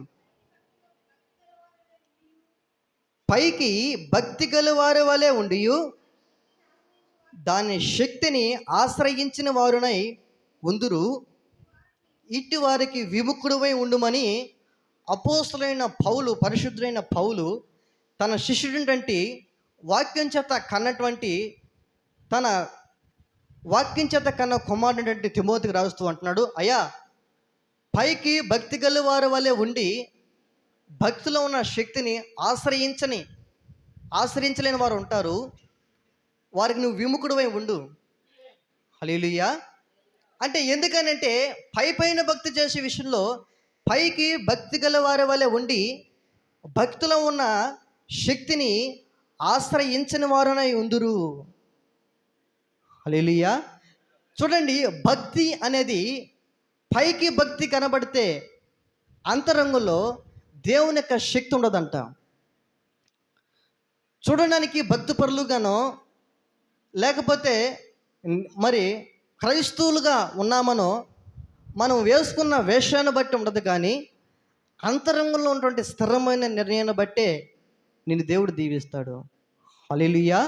నీ హృదయ అంతరంగాన్ని శుద్ధీకరించే దేవుడు, నీ హృదయ అంతరంగాన్ని శుద్ధీకరించే దేవుడు, నీ హృదయం శుద్ధీకరించబడితేనే, హృదయ అంతరంగంలో నువ్వు భక్తి చేస్తేనే విశ్వాసం లేని క్రియలు ఏంటంట? మృతం అంట. అయ్యా, నేను యేసుప్రభు నమ్ముకున్నాను, నా జీవితం బాగుంది, నేను భక్తిపరుని అని చెప్పినంత మాత్రం కాదు కానీ భక్తికి తగ్గ క్రియలు నీ జీవితంలో కనబడాలి. హల్లెలూయా. యేసు ప్రభు యొక్క నేను కుమార్తెని, కుమారుని అన్నామంటే యేసు ప్రభు యొక్క పోలికలు, లక్షణాలు మనలో కనబడాలి. మన బిడ్డలు ఎవరు పోలుకుంటారు? మన పోలికలు ఉంటారా? మన కాని వారి పోలికలు ఉంటారా? చెప్పాలి. కృపమ్మ, ఎవరు పోలికలు ఉంటారు? రెప్కమ్మ, ఎవరు పోలికలు ఉంటారు? మనకు పుట్టేటువంటి బిడ్డలు ఎవరు పోలుకుంటారు? మనకు పుట్టే బిడ్డలు మన పోలికే ఉంటారు, అవతల వాళ్ళ పోలికలు రావు. ఒకవేళ మన పోలికలు కాకుండా అవతల వాళ్ళ పోలికలు వచ్చాయంటే సంథింగ్ ఇస్ రాంగ్. అలాగనే యేసు ప్రభు యొక్క బిడ్డల మీద చెప్పుకుంటున్న నీ జీవితాల్లో యేసు ప్రభువుకి తగినట్లుగా, యేసు ప్రభు బిడ్డలకు తగినట్లుగా నీ ప్రవర్తన, నీ జీవితము, నీ జీవిత శైలి, జీవిత విధానము అలాగూ మార్చబడాలి. నీ మాటలు ప్రభు దేవుని బిడ్డలకు తగినట్లుగా ఉండాలి. నీ చూపులు దేవుని బిడ్డలకు తగినట్లుగా ఉండాలి. ఒకవేళ మరి మనుషుల ముందు నువ్వు అలాగ ఉండొచ్చేమో, కానీ దేవుడిని అంతరంగాన చూస్తాడు, నువ్వు మర్చిపోవద్దు. ఒకవేళ మనుషుల ముందు నువ్వు భక్తిని కనపరచుకోవాల్సిన అవసరం అయితే లేదు. అలాగ లేదని నీ క్రియలు మరొక విధంగా ఉండాలని కాదు నా ఉద్దేశం. ఒకవేళ మనుషులు కనపరచాలని ఆలోచన లేకపోతే మంచిది, తను తాను తగ్గించుకున్నవాడు హెచ్చించబడతాడు. అయితే నీ అంతరంగంలో క్రియలు లేకపోతే ఆ క్రియలు లేని విశ్వాసము మృతం. నీ జీవితంలో నేను దేవుని బిడ్డని, యేసయ్యను నమ్మినటువంటి బిడ్డని, ఆయన మందిరంలో చేర్చబడిన దానిని, రక్తం చేత కడగబడిన దానిని, ఆయన రక్తం చేత విమోచించబడిన వాడును అని అంటున్నామనంటే నీకు యేసు ప్రభు ఆయన ఏ విధమైన మాటలు మాట్లాడాడో ఆ రకమైన మాటలు నీ అంతరంగంలో, నీ నోటి మాటలు ఉండాలి. ఆయన ఎలాగైతే జీవించాడు, నేను పరిశుద్ధులై ఉన్న ప్రకారము మీరును పరిశుద్ధులై ఉండుడి అని వాక్యం సెలవిస్తుంది. వాక్యం సెలవిస్తుంది, కానీ వాక్యం సెలవిచ్చినటువంటి ఆ మాటలు ప్రకటిస్తున్నటువంటి వ్యక్తి మార్చబడచ్చు. అనుసరిస్తున్నటువంటి వ్యక్తులు విశ్వాసాన్ని మార్చబడిపోవచ్చు. ఒకప్పుడు మంచిగా భక్తి చేసిన వారు భక్తుల నుండి తొలగిపోయి వారు ఏ విధము చేతనైనా లోకంలో పడిపోయి ఉండొచ్చు, కానీ వ్యక్తులు మారిపోవచ్చు, ప్రకటించిన వారు మారిపోవచ్చేమో, కానీ జీవం కలిగిన దేవుని వాక్యం మాత్రం ఎప్పటికీ మారిపోదు. ఆమేన్. హల్లెలూయా. జీవం కలిగిన దేవుడు ఎప్పటికీ మారడు. యుగాలే మారినా, తరాలే మారినా ఆయన ప్రేమ మారదు, ఆయన పరిశుద్ధత మారదు, ఆయన సంకల్పం మారదు. దినంలో దేవుని వాక్యం వింటున్న ప్రియ సహోదరుడ సహోదరి, నీ జీవితంలో వ్యక్తులు మార్చబడిపోయారనో, ప్రకటిస్తున్న వారు మార్చబడిపోయారేమోననో, భక్తుల నుండి తొలగిపోయారేమోనని వారిని చూసి నీవు భక్తి చేస్తే ఒకదిన నీవు పడిపోతావు. ఒకదిన నీవు కూడా లోకంలోకి జారిపోతావు. కానీ లోకంలోనికి జారిపోవాలి అని ప్రభు చిత్తమా అంటే ప్రభు చిత్తం కాదు. నీవు వారిని చూసి ప్రభు కొరకు నువ్వు బ్రతకలేకపోవడము ప్రభు చిత్తం అంటే అది కాదు. నీవు ఎవరిని చూడాలని వాక్యం సెలవిస్తుందో తెలుసా? హెబ్రీ పత్రిక 12వ అధ్యాయము 1వ వచనం చదువుకుందామా? హెబ్రీ పత్రిక 12వ అధ్యాయము 12 12వ అధ్యాయం 1వ వచనం. ఇంత గొప్ప సాక్షి సమూహము మేఘము వలె మనల్ని ఆవరించి ఉన్నందున మనము కూడా ప్రతి భారమును సులువుగా చిక్కులు పెట్టు పాపమును విడిచిపెట్టి విశ్వాసంకు కర్తయు దానిని కొనసాగించువాడునైనా యేసు వైపు చూచుచు మన ఎదుట ఉంచబడిన పందెములు ఓపికతో పరిగెత్తుదము. ఆయన తన ఎదుట ఉంచబడిన ఆనందము కొరకై అవమానమును నిర్లక్ష్యపెట్టి సిలువను సహించి దేవుని సింహాసనం యొక్క కుడి పార్శ్వమున ఆసీనుడై ఉన్నాడు. ఆమేన్. హల్లెలూయా, హల్లెలూయా. ఆయన ప్రతి అవమానాన్ని నిర్లక్ష్యం చేసి సిలువను మోసుకుంటూ అవమానం భరించాడు. సిలువను మోసుకుంటూ ఆయన ముందు కొనసాగించబడ్డాడు. ఎందుకు అనంటే దేవుని కుడి పార్శ్వమందు ఆసీనుడై ఉండినట్లుగా ఆయన ఎక్కడ కూడా సనగిండిపోలేదు. ఆయన మన వంటి స్వభావము, మన వంటి శరీరము, మనలాంటి స్వభావమే ధరించుకొని మనం ఏ విధమైన శ్రమల్ని శోధనలు అనుభవిస్తామో ఆయన కూడా శోధించబడిన వాడై, శోధనకు లొంగిపోక శోధన నిలిచిన వాడై మనకు మాదిరించిపోయిన మన ప్రభు. ఆమేన్. హల్లెలూయా. ఆయన మనకు అన్ని విషయాల మాదిరి. ప్రభు శోధన వచ్చేస్తున్న, పాపంలో పడిపోవడానికి శోధన వస్తుందంటే నాకు కూడా వచ్చింది. నేను కూడా ఉపవాసం ఉండి 40 దినాలు అరణ్యంలో ఉన్నప్పుడు సాతాను నన్ను శోధించాడు. వాక్యం చేత జయించాను నేను అంటాడు ప్రభు. హల్లెలూయా, హల్లెలూయా. ప్రభు నన్ను అవమానిస్తున్నారు, ప్రభు నేను భక్తి చేస్తుంటే నన్ను అవమానిస్తున్నారయ్యా అంటే నన్ను కూడా అవమానించారు. పరిసయ్యులు, సద్దుకయ్యులు నన్ను విమర్శ చేశారు, అవమానకరంగా మాట్లాడారు. అవి కూడా నేను పట్టించుకోలేదు అంటాడు. అయ్యా, నా తోబుట్టు వాళ్ళే, నా తోడు ఉన్న వాళ్ళే నన్ను మంచిగా ప్రేమించి నన్ను మోసం చేశారయ్యా, మరి నన్ను అర్థం చేసుకున్న వాళ్ళు నన్ను మోసం చేశారయ్యా అంటే ప్రభు అంటాడు, నా శిష్యుల్లో ఒకడైనటువంటి ఇస్కరియోతు యోధా నాతో పాటు ఒకే దగ్గర ఉన్న వాళ్ళమే, ఒక దగ్గర తిరిగిన వాళ్ళమే నా కార్యాలు చూసినటువంటి నన్ను అప్పగించేశాడు. అయ్యా, నా ప్రజలు నన్ను ఎరిగిన వారుగా ఉన్నారయ్యా అని అంటే పేతురు నేను ఎంతగానో ప్రేమించా. పేతురు అంటాడు, ఆయన ఎవరో నాకు తెలియదు ముమ్మారు అన్నాడు నాకు పేతురు. హల్లెలూయా. నాతో పాటు ఉన్నవాళ్ళే, నాతో పాటు జీవించిన వాళ్ళే నన్ను అర్థం చేసుకోక ఆ రకమైన మాటలు మాట్లాడారు. కానీ ప్రభు వాటన్నిటినీ ఏం చేయలేదు, ముందు పెట్టుకొని ఆయన కురింగిపోయి కృషించిపోయి ఆయన సన్నగిలిపోయేటట్లు మన లేఖనం చూడం. కానీ ప్రతి అవమానమును నిర్లక్ష్యం చేసి చదవన్న మాటని 4వ వచనం చూడండి. ఆయన తన ఎదుట ఉంచబడిన ఆనందము కొరకై అవమానమును నిర్లక్ష్య పెట్టి సిలువను సహించి దేవుని సింహాసనం యొక్క కుడి పార్శ్వమున ఆసీనుడై ఉన్నాడు. హల్లెలూయా, హల్లెలూయా. ఆయన ఎదుట ఉంచబడిన ఆనందము ఏమిటి? వాడభార్యని స్వాస్థ్యం. తండ్రి కుడి పార్శ్వమందు ఆయన ఆసీనుడై అగునట్లుగా ఈ లోక పాపమన్నీ మోసుకుని పోయి ఆయన వధించబడి ఆఖరి క్షణం వరకు ఆయన తన జీవితం తన తండ్రి కొరకై, ఇతడే నా ప్రియ కుమారుడు, ఇతను నేను ఆనందిస్తున్నానని ఆఖరి క్షణం వరకు తన తండ్రి చెప్పేటట్లుగా తన జీవితాన్ని ప్రభువుకు అప్పగించుకుని బ్రతికాడు. హల్లెలూయా. ఆయన ఎదుట ఉంచబడిన ఆనందము కొరకై ప్రతి అవమానమును నిర్లక్ష్యపెట్టి తండ్రి కుడి పార్శ్వము నందు ఆయన ఆసీనుడై ఉన్నాడు. హల్లెలూయా. మరి ఆయనను చూస్తే విశ్వాసము కర్త ఆయనే, కర్త. దానిని కొనసాగించాలన్న ఆయనే, కర్త ఆయనే, కొనసాగించేవాడు కూడా ఆయనే. నీవు చేయవలసిన ఒకటి ప్రభువుకి అప్పగించుకుంటే, నీ హృదయాన్ని, ప్రభువా నా జీవితాన్ని చేతుల్లో పెడుతున్నాను, నేను ఎలా నడవమని నీ ఆలోచన ఉన్నదో, నేను ఎలా జీవించాలని నీ ఆలోచన ఉన్నదో, ఎలా బ్రతకమని మీ చిత్తమే ఉందో అలా బ్రతుకుడుకు సహాయం చేయి ప్రభువా అని సౌందర్యమా అని ప్రభువుకి అప్పగించుకోగలిగితే, ప్రభువు అంటాడు నన్ను చూసి నడవమని చెప్తాడు. హల్లెలూయా. ఆయన చూసిగా మనం నడిస్తే ఇంత గొప్ప సాక్షి సమూహము మేఘము వలె మమ్మల్ని ఆవరించున్నదని వాక్యం సెలవిస్తుంది. అంటే చూడండి, ఒక సాక్షి సమూహం ఏమో ప్రభు కొరకు రోషం కలిగి, వైరాగ్యం కలిగి, ప్రభు కొరకు తమ జీవితాలు, తమ తరంలో ప్రభు కొరకు ప్రకంపనలు కలిగించేటట్లుగా భక్తి జీవితం చేశారు. చూడండి, అబ్రహాం మొదలుకొని, నోవాహు మొదలుకొని, మరి చూస్తే భక్తి జీవితంలో నోవాహు తరము, తన తరము అంతట్లో నిందారహితంగా బ్రతుకుతున్నాడు. మరి అందరూ ఏం చేశారయ్య అంటే అందరూ పడిపోయారు. హల్లెలూయా. తన తరంలో అందరూ అనీతిమంతులుగా ఏమి తినాలి, ఏమి ధరించుకోవాలి, ఏమి త్రాగాలి అని పాడాలి, ఆడాలి, ఇష్టానుసారమైనటువంటి జీవితంలో దేవుడు అనే మాటకి లోబడకుండా తమ ఈ ప్రపంచం యొక్క ధర్మం చొప్పున వారు నడుచుకున్నారు. కానీ నోవాహు మాత్రమే దేవుడు అనేవాడు ఒకడు ఉన్నాడు, ఆయన పరిశుద్ధుడు, ఆయన కొరకు మనం బ్రతకాలి, నీతిమంతుగా తీర్చబడాలి, ఎటు పడితే అట్టే పాపలు బ్రతకడానికి కుదరదు అని నోవాహు ఎంచుకొని తన తరము వారు అందరూ పడిపోయినా నోవాహు పడిపోలేదు. అందుకనే నోవాహు కొరకై జలప్రలయంలో ఓడను సిద్ధపరిచాడు దేవుడు. ఆమేన్, హల్లెలూయా.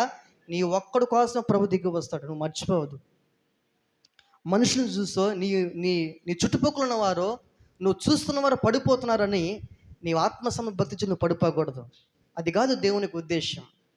యేసేపు పన ఒక్కటే నిలబడి ఉంటే తన అన్నదమ్ముల యొక్క పనులన్నీ కూడా యేసేపు పనికి సాష్టంగా పడుతున్నాయి. అంటే వారి క్రియలు, వారి జీవితాలు ఎలా ఉన్నాయి అనంటే, వారు చెడ్డ కార్యాలు చేసేవారుగా యేసేపుకి సహోదరులు ఉన్నారు. కానీ యేసేపు మాత్రమే మంచి సమాచారం తండ్రి యొక్క తీసుకెళ్ళేవాడుగా ఉన్నాడు. అందుకనే ప్రపంచమంతటికి ఒక అధిపతిగా దేవుడు యోసేపుని నియమించాడు, అధికారిగా నియమించాడు. హల్లెలూయా. అన్నదమ్ములే వారు భక్తిలో పడిపోయినా యోసేపు వారి భక్తిని చూసి పడిపోలేదు. పరదేశంలో వారు ఉన్న, పరాయి దేశంలో ఉన్న తన పవిత్ర జీవితాన్ని కాపాడుకున్నందు వలన ఆ దేశానికి ప్రధానమంత్రి అయ్యాడు, ప్రపంచాన్ని పోషించేవాడుగా యోసేపు మార్చబడ్డాడు. ఆమేన్, హల్లెలూయా. హల్లెలూయా. షడ్రక్, మేషక్, అబేద్నెగో, దానియేలు వారు ఉన్నారు. వారితో పాటు చెరలోనికి వెళ్ళిన వారు ఇశ్రాయేలు వారి ప్రజలు అనేక మంది ఉన్నారు. కానీ వీరు నలుగురు మాత్రమే రాజు భుజించు భోజనమును, రాజు చేయు పానమును వీరు మాత్రమే పానము చేయలేదు. దానియేలు అంటాడు, తాను అపవిత్రపరచబడకుండా ఉండినట్లు రాజు తినే భోజనము, రాజు త్రాగేటువంటి పానము చేయకుండా తన జీవితాన్ని కాపాడుకోవాలని దానియేలు ఉద్దేశించాడంట. హల్లెలూయా. దానియేలుతో చెరగునుబిన వారు ఇశ్రాయేలు వారు లేరా? ఉన్నను. దానియేలుకి మాత్రమే ఎందుకు ఆలోచన? దానియేలు దేవుని దృష్టిలో ఒక ఉన్నతమైన పాత్ర.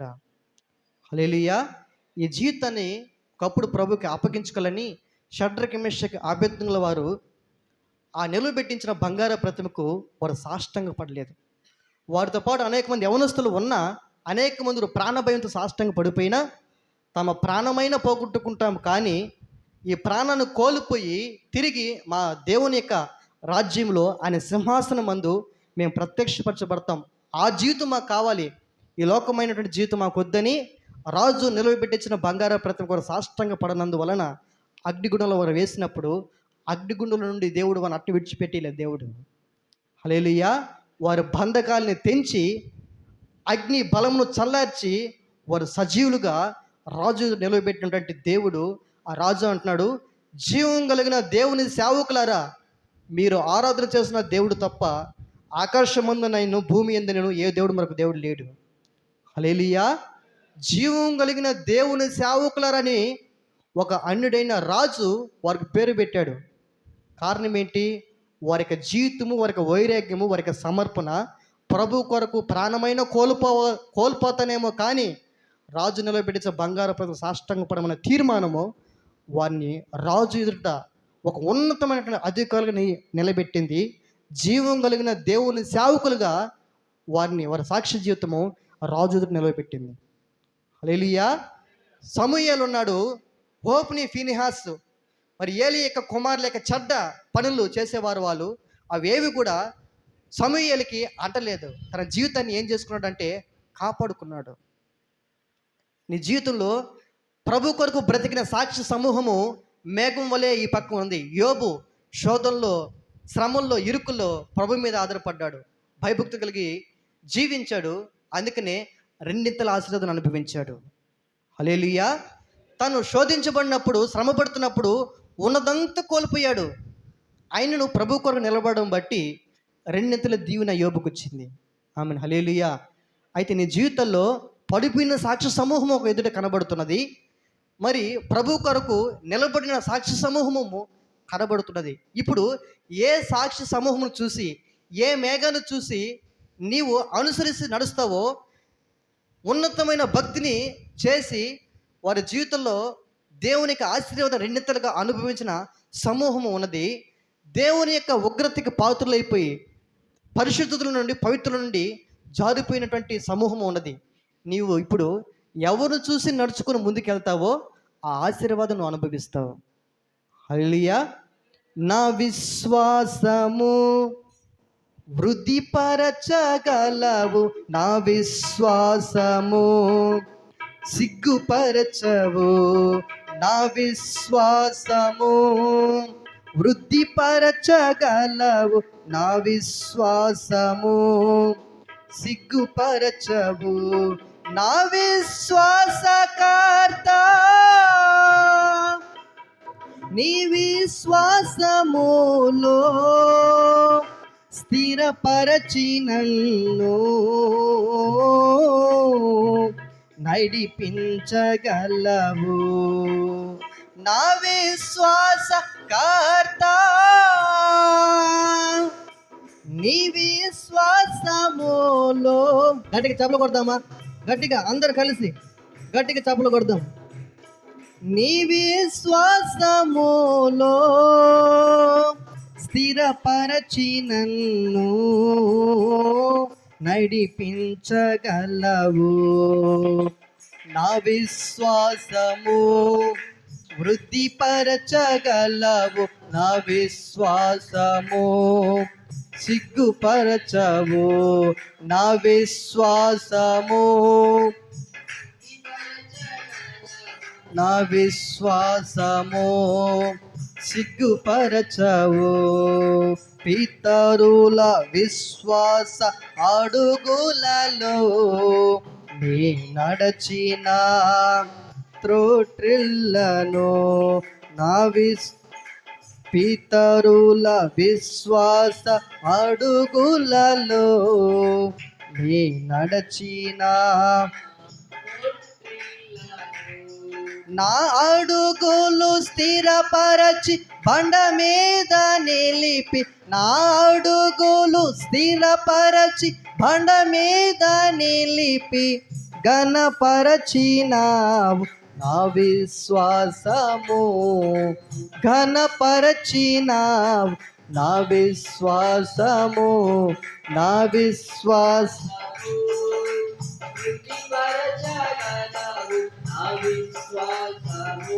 ఆమేన్.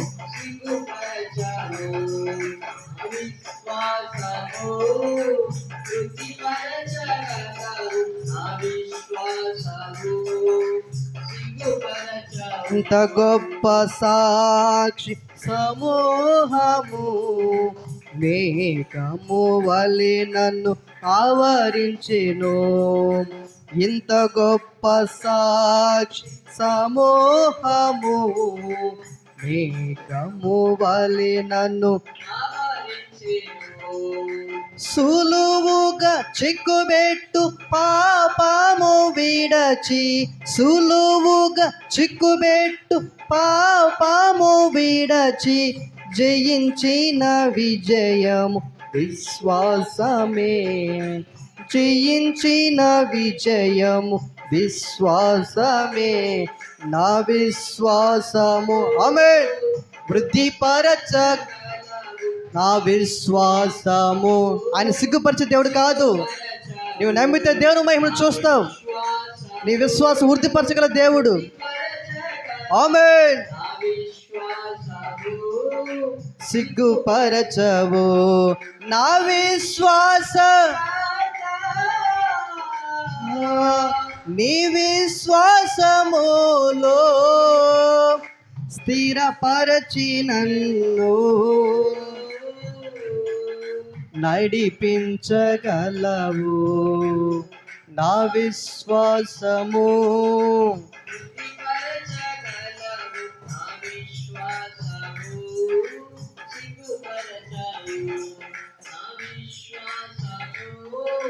వృద్ధిపరచ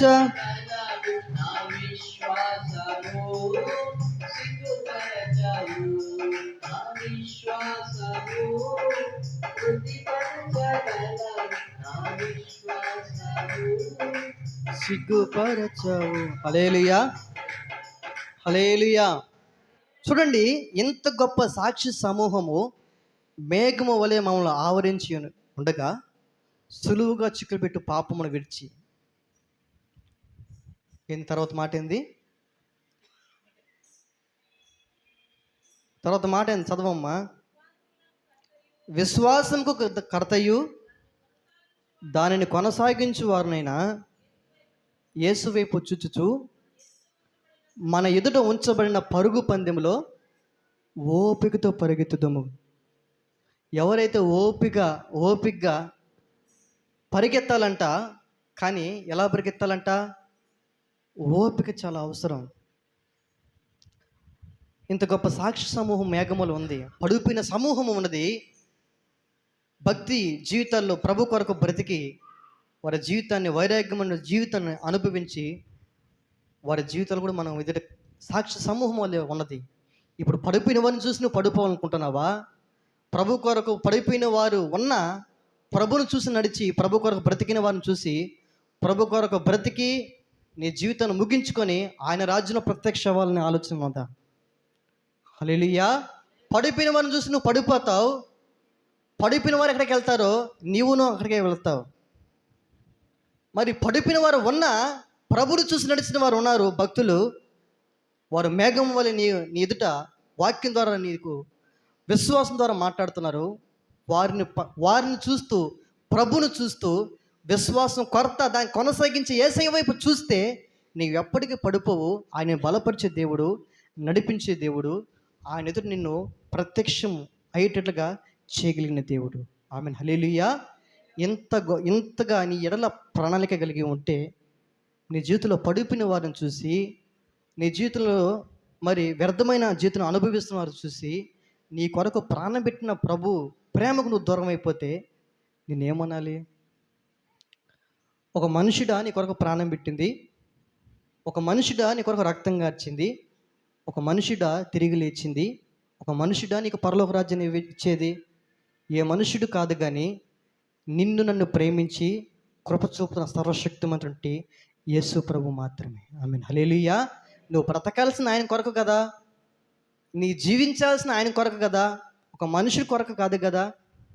అందుకని పైకి భక్తి చేసేవారు వారి జీవితంలో పైకి భక్తి గల వారి వల్ల ఉండి భక్తిలో ఉన్న శక్తి, అంటే నిజమైన భక్తులు ఏముందంట? శక్తి ఉన్నది. నిజమైన భక్తిలో, నిజమైనటువంటి భక్తిలో ఒక శక్తి ఉన్నది. అందుకనే కొరింథీ రాసిన మొదటి పత్రిక 1వ వచనంలో రాయబడి ఉంటుంది, నశించిపోతున్న వారికి సిలువను గూర్చిన వార్త నశించిపోతున్న వారికి వెరితనము కానీ రక్షించబడుతున్న మనకు అది దేవుని యొక్క శక్తి ఉన్నది. నిజముగా రక్షించబడుతున్న వానికి, అంతరంగంలో స్థిరమైన భక్తి చేస్తున్న వానికి, ఆ భక్తి చేస్తున్నటువంటి ఆ క్రమంలో ఒక శక్తి ఉంటుంది. అయితే నీ జీవితంలో భక్తి చేస్తున్న నీ జీవితంలో శక్తి నువ్వు పొందుకోలేకపోతున్నావు అని అంటే నీ భక్తిలో లోపం ఉంది తప్ప నువ్వు ఆరాధన చేస్తున్న దేవుడు లేదు. హల్లెలూయా. నీ జీవితంలో లోపం ఉందేమో, కానీ నీవు ఆరాధన చేస్తున్న దేవునిలో లోపం లేదు. అందుకనే సిలువను గూర్చిన వార్త నశించిపోతున్న వారికి విరితనంగా ఉంటుంది. ఈ మాటలైనా సరే, వాక్యమైనా సరే, నీ జీవితంలో నువ్వు నశించిపోతున్న వాటికి అర్థం ఏంటో తెలుసా? దేవుని యొక్క మాటలకి విరుద్ధంగా కనబడతాయి. నమ్మలేవు, విశ్వసించలేవు, ఆ ప్రకారం జీవించడానికి ఇష్టపడలేవు, లోబడే మనసు ఉండదు. అదే నశించిపోతున్నావు అనడానికి అర్థం. నువ్వు దేవుని వాక్యం వినలేకపోతున్నావు అంటే, శ్రద్ధగా వినలేకపోతున్నావు అని అంటే, వాక్యానుసారంగా బ్రతకలేకపోతున్నావు అంటే, దేవుని కొరకు నువ్వు జీవించలేకపోతున్నావు అని అంటే, నీవు భక్తులు ఉన్న శక్తిని ఆశ్రయించలేకపోతున్నావు, నశించిపోతున్న వారికి వెరితనం. నీవు రక్షించబడిన జీవితంలో ఉన్న నీవు జీవించుచున్నవే కానీ, నీవు జీవించుచున్నావు అన్న పేరే కానీ నీవు మృతుడివే అని వాక్యం సెలవిచ్చిన రీతిగా ఏదో పేరుకి క్రైస్తవులుగా కనబడుతున్నామే కానీ, బట్టల్లోనో ప్రవర్తనలోనో విషయంలోనో కనబడుతున్నటువంటి చూపులకి మన క్రైస్తవులుగా బ్రతుకుతున్నామేమో కానీ, ప్రవర్తన క్రియల విషయంలో నీవు నేను ఎలా ఉన్నావు, ఎటువంటి మాదిరిని చూపించగలుగుతున్నావు, ఎవరిని అనుసరించి నడవగలుగుతున్నావు, ఎటువంటి వారిని అనుసరించి జీవితాన్ని కట్టుకోగలుగుతున్నాం, ఎవరిని చూస్తున్నావు, చూడవలసిన వారిని చూడకున్న వాడి వైపు చూసి భక్తులు పడిపోతున్నావా? అలా కాదు, అది కాదు నీ పట్ల దేవుని యొక్క ప్రణాళిక. హల్లెలూయా. అందుకని పేతురుని నీ యొక్క ధోనిని లోతునకు నడిపించు, అక్కడ వల వేసి చేపలు పట్టు, విస్తారమైన చేపలు దొరుకుతాయి. ఆమెను. హల్లెలూయా. నీవు పైకి భక్తి కలిగి ఉండాల్సినటువంటి అదొక వేషధారణ, అది నీకొద్దు. నువ్వు నిజంగా ఒకవేళ దేవుని మందిరంలో కూర్చున్నా అందులో సంతోషం ఉండదు. దేవుని యొక్క పాట నీకు దేవుని యొక్క సన్నిధిని అనుభవించట్లు నేను చేయలేదు. హల్లెలూయా. ఎవరైతే హృదయాన్ని ప్రభుకి అప్పగించకుండా వారు ఎన్ని సంవత్సరాలు ఎన్ని తరబడి మందిరానికి వచ్చినా వారు నిజమైన సంతోషం అనుభవించలేరు. ఎవరు కూడా బలవంతంగా క్రైస్తవ జీవితాన్ని చేయలేరు. ఏంటి? బలవంతంగా క్రైస్తవ జీవితాన్ని ఎవడు చేయలేడు. మరి ఎలా చేయాలయ్యా క్రైస్తవుని భక్తి అంటే, హృదయపూర్వకం చేసేదే ఆత్మ సంబంధమైన భక్తి జీవితం. హల్లెలూయా. మరి లోకంలో బలవంతంగా చేయించచ్చు. పెట్టినావా? హల్లెలూయా. ఇలా వెళ్ళి నీ స్థితిగతులను మార్చుకోవాలి, నీ ప్రవర్తన మార్చుకోవాలి అన్నది కష్టమా కాదా? ఇప్పుడు జీవితాన్ని మార్చుకోవాలంటే హృదయంలో ఏముండాలి? హృదయంలో నిజంగా అటువంటి ఆశ, ఆలోచన, నా జీవితం మార్చబడాలి, నా కొరకే ప్రాణం పెట్టిన నా ప్రభు కొరకు నేను బ్రతకాలని నిజమైనటువంటి ఆలోచన, ఆశ అంతరంగంలో ఉంటే మాత్రమే నువ్వు ప్రభు కొరకు నువ్వు జీవించగలవు. బలవంతంగా క్రైస్తవుడుగా నువ్వు పేరు పెట్టుకోవచ్చేమో కానీ, నిజంగా క్రైస్తవుడు అనుభవిస్తున్న, ఒక నిజమైన క్రైస్తవుడు అనుభవిస్తున్న ఆనందం నువ్వు అనుభవించలేవు. అది నేనే అయినా, వాక్యం చెప్తున్న నేనే అయినా, కూర్చున్న వాక్యం వింటున్న నీవే అయినా, భక్తిలో ఒక శక్తి ఉన్నది, అదే రక్షణ ఆనందం. హల్లెలూయా. నేను రక్షించబడ్డాను అన్నటువంటి నిశ్చయిత నీకు ఉండాలి. ఒకప్పుడు ప్రభుని ఎరగ మునుపు నా జీవితం అలాంటిది. నా ప్రభు నా కొరకు ప్రాణం పెట్టి నన్ను నీతిమంతుగా తీర్చడానికి ఆయన ఆఖరి రక్తం కాచాడు. ఆయన కొరకు ఏది కూడా ఉంచుకోలేదు. పరమును విడి భూమి దిగు నా కొరకే సమస్తాన్ని ఖర్చు చేశాడు ఆయన. ఒక తల్లి ప్రేమించలేనట్లుగా, తండ్రి ప్రేమించలేనట్లుగా, ఈ లోకంలో ఎవరు ప్రేమించలేదుగా వారి గర్భను పుట్టేమ్మగాడు ప్రేమించగలరు. హల్లెలూయా. మరి స్వార్థం లేనిది నిస్వార్థమైన ప్రేమ యేసయ్య ప్రేమ. నీ దగ్గర ఏది ఆశించకుండానే నీ క్షేమాన్ని ఇచ్చేటువంటి ప్రేమ ఇది. హల్లెలూయా. నీ ఎదుట ఏది ఆశించకుండానే నీ ఎడల కనపరిచే కృప ఇది. నీవు అని విడిచిపెట్టినా ఆయన విడిచిపెట్టే దేవుడు కాదు నిన్ను. అందుకని పేతురుతో అంటాడు, అయ్యా నువ్వు భక్తి పైన కాదు, నీ నావని పైపైన నడిపించడం కాదు, లోతులో నడిపించబడితే భక్తి, ఆత్మ సంబంధం భక్తి జీవితం నీకు అర్థమవుతుంది. హల్లెలూయా. ఆ భక్తులు ఉన్న శక్తి అంటే నీకు అర్థమవుతుంది. అప్పుడు ఒక పాటే పాడినా, ఒక స్తుతే చెల్లించినా, ఒక ప్రార్థనే చేసినా, దేవునికి వాక్యమే ప్రకటించినా, దేవునికి వాక్యమే విన్నా, నా ప్రభు నాతో మాట్లాడుతున్నటువంటి ఆ స్పర్శ, ఆ స్పృహ నీకుంటుంది. అది ఇలా కనబడటం లేదనంటే నీవు నశించిపోతున్నావు కాబట్టి విరుద్ధంగా కనబడుతుంది. హల్లెలూయా. హల్లెలూయా. నువ్వు నశించిపోతున్నావు కాబట్టి దేవునికి మాట నీకు విరుద్ధంగా కనబడుతుంది.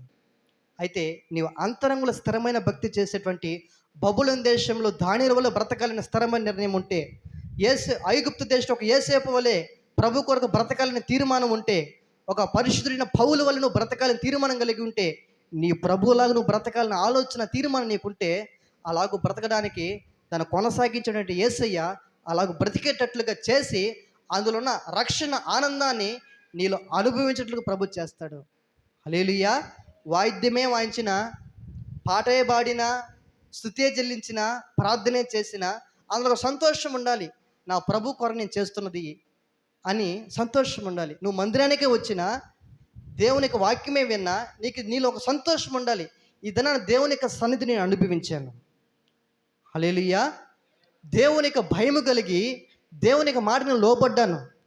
దేవుని మాటకు లోబడలో ఉన్న ఒక గొప్ప సంతోషం అండి. కనుకనే మీరు ఇంత సమర్పణ జీవితంలో రాగలిగారు. హల్లెలూయా. మీలో ఆ విత్తనం లేకపోతే అంత స్థితిగతులు రావు. అలా మార్చినవాడు ప్రభువే. ఆమేన్. హల్లెలూయా. నీ జీవితంలో లోతైన అనుభవంలోకి వెళ్ళినప్పుడే మన జీవితాన్ని దేవుడు ఒక మహిమ కలిగినటువంటి అనుభవంలో నడిపించగలరు. వారు రాత్రంతా ప్రయాసపడ్డారు కానీ ఒక్క చేపైన పట్టలేకపోయారు. అయితే ప్రభు మాటను బట్టి ఎప్పుడైతే పేతురు వల వేశాడో 2 దోణులు పట్టేటువంటి విస్తారమైన చేపలు పేతురు కన్నులతో చూడగలిగాడు. హల్లెలూయా. ఇప్పుడు ఆ కన్నులతో చూసిన తర్వాత వాటిని అమ్ముకొని వాటిని అనుభవించాలనే ఆలోచన పేతురుకు లేదు. పేతురు ఇప్పుడు అంటున్నాడు, తర్వాత మాట చదవండి. లోకా సువార్త 5వ అధ్యాయం తర్వాత మాటలు చదువుతారా? లోకా సువార్త 5వ అధ్యాయము ఎన్నో వచనమమ్మా? వారు అలాగూ చేసి 6వ వచనం, విస్తారమైన చేపలు పట్టిరి, అందుచేత వారి వలలు పిగిలిపోవచ్చుండగా 8 నుంచి చదువుకుందామా? సీమోను పేతురు అది చూచి యేసయ్య ఎదుట మోకాలు ఎదుట సాగిలపడి, ప్రభువా నన్ను విడిచిపొమ్ము, నేను పాపాత్ముడని చెప్పెను. ఎలయనగా వారు పట్టిన చేపల రాశికి అతడును అతనితో కూడా ఉన్న వారందరూ విస్మయముందురి. హల్లెలూయా. దేవుడు వారు చూడు రాత్రంతా ప్రయాసపడినప్పుడు ఒక్క చేప నేను పట్టలేకపోయినప్పుడు దేవుని యొక్క మాట చొప్పున, యేసయ్య మాట చొప్పున ఆ పగలు వలలు కడుక్కుంటున్నటువంటి ఆ సందర్భాల్లో దేవుని యొక్క మాట చొప్పున వారు వల వేసినప్పుడు విస్తారమైనటువంటి దీవెన ఆశీర్వాదం చూడగలిగినప్పుడు ఇప్పుడు వాటిని అనుభవించాలనే ఆలోచన పేతురు రాలేదు. యేసయ్య చేసిన కార్యాన్ని బట్టి తాను ఏమై ఉన్నాడో తనకు గ్రహింపు అర్థమవుతుంది. అయ్యా నేను పాపాత్మని, అపవిత్రత కలిగిన వాడిని, నా వదిలిపెట్టి వెళ్ళిపోయ్యా. నీలాంటి పరిశుద్ధమైన దేవునికి నాలాంటి పాపితో కేవలంగా అనిపిస్తుంది. దయచేసి నీ చెంత నేను చేరడానికి నాకు అవకాశం లేదు ప్రభు, నేను పాపాత్మని అంటున్నాడు. హల్లెలూయా. దేవుడు చేసిన కార్యాన్ని బట్టి తాను ఏమై ఉన్నాడో గ్రహించేటువంటి అనుభవంలో పేతురున్నాడు. నీ దేవుడిని ఎట్లా ఎన్ని కార్యాలు చేశాడు? నీకు ఆరోగ్యం లేని సమయంలో ఆరోగ్యం ఇవ్వలేదా? అనేక రకమైన ప్రమాదం నుంచి నేను తప్పించలేదా? ఎన్ని కీడులను తప్పించి జయించలేనటువంటి కార్యాలు జీవితంలో నాకు చూడలేదా? ఎన్ని మేలు నువ్వు అనుభవించావు? అనుభవించలేనటువంటి మేలు నువ్వు అనుభవిస్తున్నా నీవు నీ దేవుని నువ్వు ఎలా జీవించగలుగుతున్నావు? ఎలా బ్రతకగలుగుతున్నావు? వాటిని ఆయన చేసిన మేలుని అనుభవించి ప్రభుకు దూరం అయిపోయిన స్థితిలో నువ్వు ఉన్నావా? అనుభవించి కృతజ్ఞత కలిగి నీవు ప్రభు చెంతకు వచ్చేటువంటి అనుభవం నీవు ఉన్నావా? పేతురు అంటున్నాడు, అయ్యా దయచేసి అపవిత్రత కలిగిన వాడిని, పరిశుద్ధుని లేని వాడిని ప్రభువా, అపవిత్రుని, పాపాత్ముని దయచేసి విడిచిపెట్టి వెళ్ళిపో ప్రభు అంటే ప్రభు అంటున్నాడు, పేతురు నీవు ఇక మీద నుండి మనుషులు బట్టు జాలరుగా నేను చేస్తాను. ఆమేన్. హల్లెలూయా. హల్లెలూయా. నీవు ఒప్పుకున్నావు కదా, నేను ఏమై ఉన్నా నేను పరిశుద్ధుని నువ్వు తెలుసుకున్నావు కదా, నీవు అపవిత్రుని నువ్వు తెలుసుకున్నావు కదా, నేను విడిచిపెట్టను. హల్లెలూయా. నశించిపోతున్న దానిని వెతికి రక్షించడానికి క్రీస్తు యేసు ఈ లోకానికి వచ్చాడు. ఆమేన్. హల్లెలూయా. నీవు నశించిపోవడం దేవునికి ఇష్టం లేదు. వ్యక్తులను చూసి నువ్వు పడిపోవడం దేవునికి ఇష్టం లేదు. నీవు వ్యసనాల్లో, పాపములో, శాపములో నీ జీవితాన్ని అప్పగించేసుకుని మరి అమ్మి వేసుకొని నీ జీవితాన్ని, శాపాన్ని అనుభవించాలని దేవునికి ఉద్దేశం కాదు. దేవునికి నిజమైనటువంటి స్వాస్థ్యమైనటువంటి సంతోషం, సమాధానము, నెమ్మదిని అనుభవించాలని ప్రభు నిన్ను కోరుకున్నాడు. హల్లెలూయా. ప్రభు ఇచ్చే సంతోషము, ఆనందము అది డబ్బులో రాదు, ఆస్తిపాస్తులో రాదు, లేకపోతే ఐశ్వర్యం రాదు, హోదాలో రాదు, ఎందులో రాదు. కానీ నీకు ఏమి ఉన్నా ఏమి లేకపోయినా, చెట్టు క్రిందే ఉన్నా, గంజి నీళ్ళు త్రాగే స్థితిలో నీవు ఉన్నా, దేవుని ప్రేమ నీ జీవితంలో అపారంగా కుమరించబడినప్పుడు ఆ ప్రేమను తలపోసుకుని నీ జీవితకాలం అంతయు ఒక మనుష్యుడు రొట్టె వలన జీవించడు, కానీ దేవుని యొక్క నోట వచ్చే ప్రతి మాట వలన జీవించును అని వాక్యం నీ జీవితం నెరవేర్చబడుతుంది. దేవుని యొక్క మాట నేను సత్యం నుండి సర్వస్వం నడిపించి ఈ లోకంలో నుండి ఒక ఉన్నతమైన స్థితిలో ప్రభుని నడిపించి ఆయన రాజ్యంలో ప్రత్యక్షపరచబడేటట్లుగా దేవుడు నిన్ను దీవించును గాక. ఆమెన్. దేవుడు మన వెనుకలు ఈ మాటలు ఆశీర్వదించి దీవించును గాక. ఆమెను ప్రార్థన చేసుకుందాం.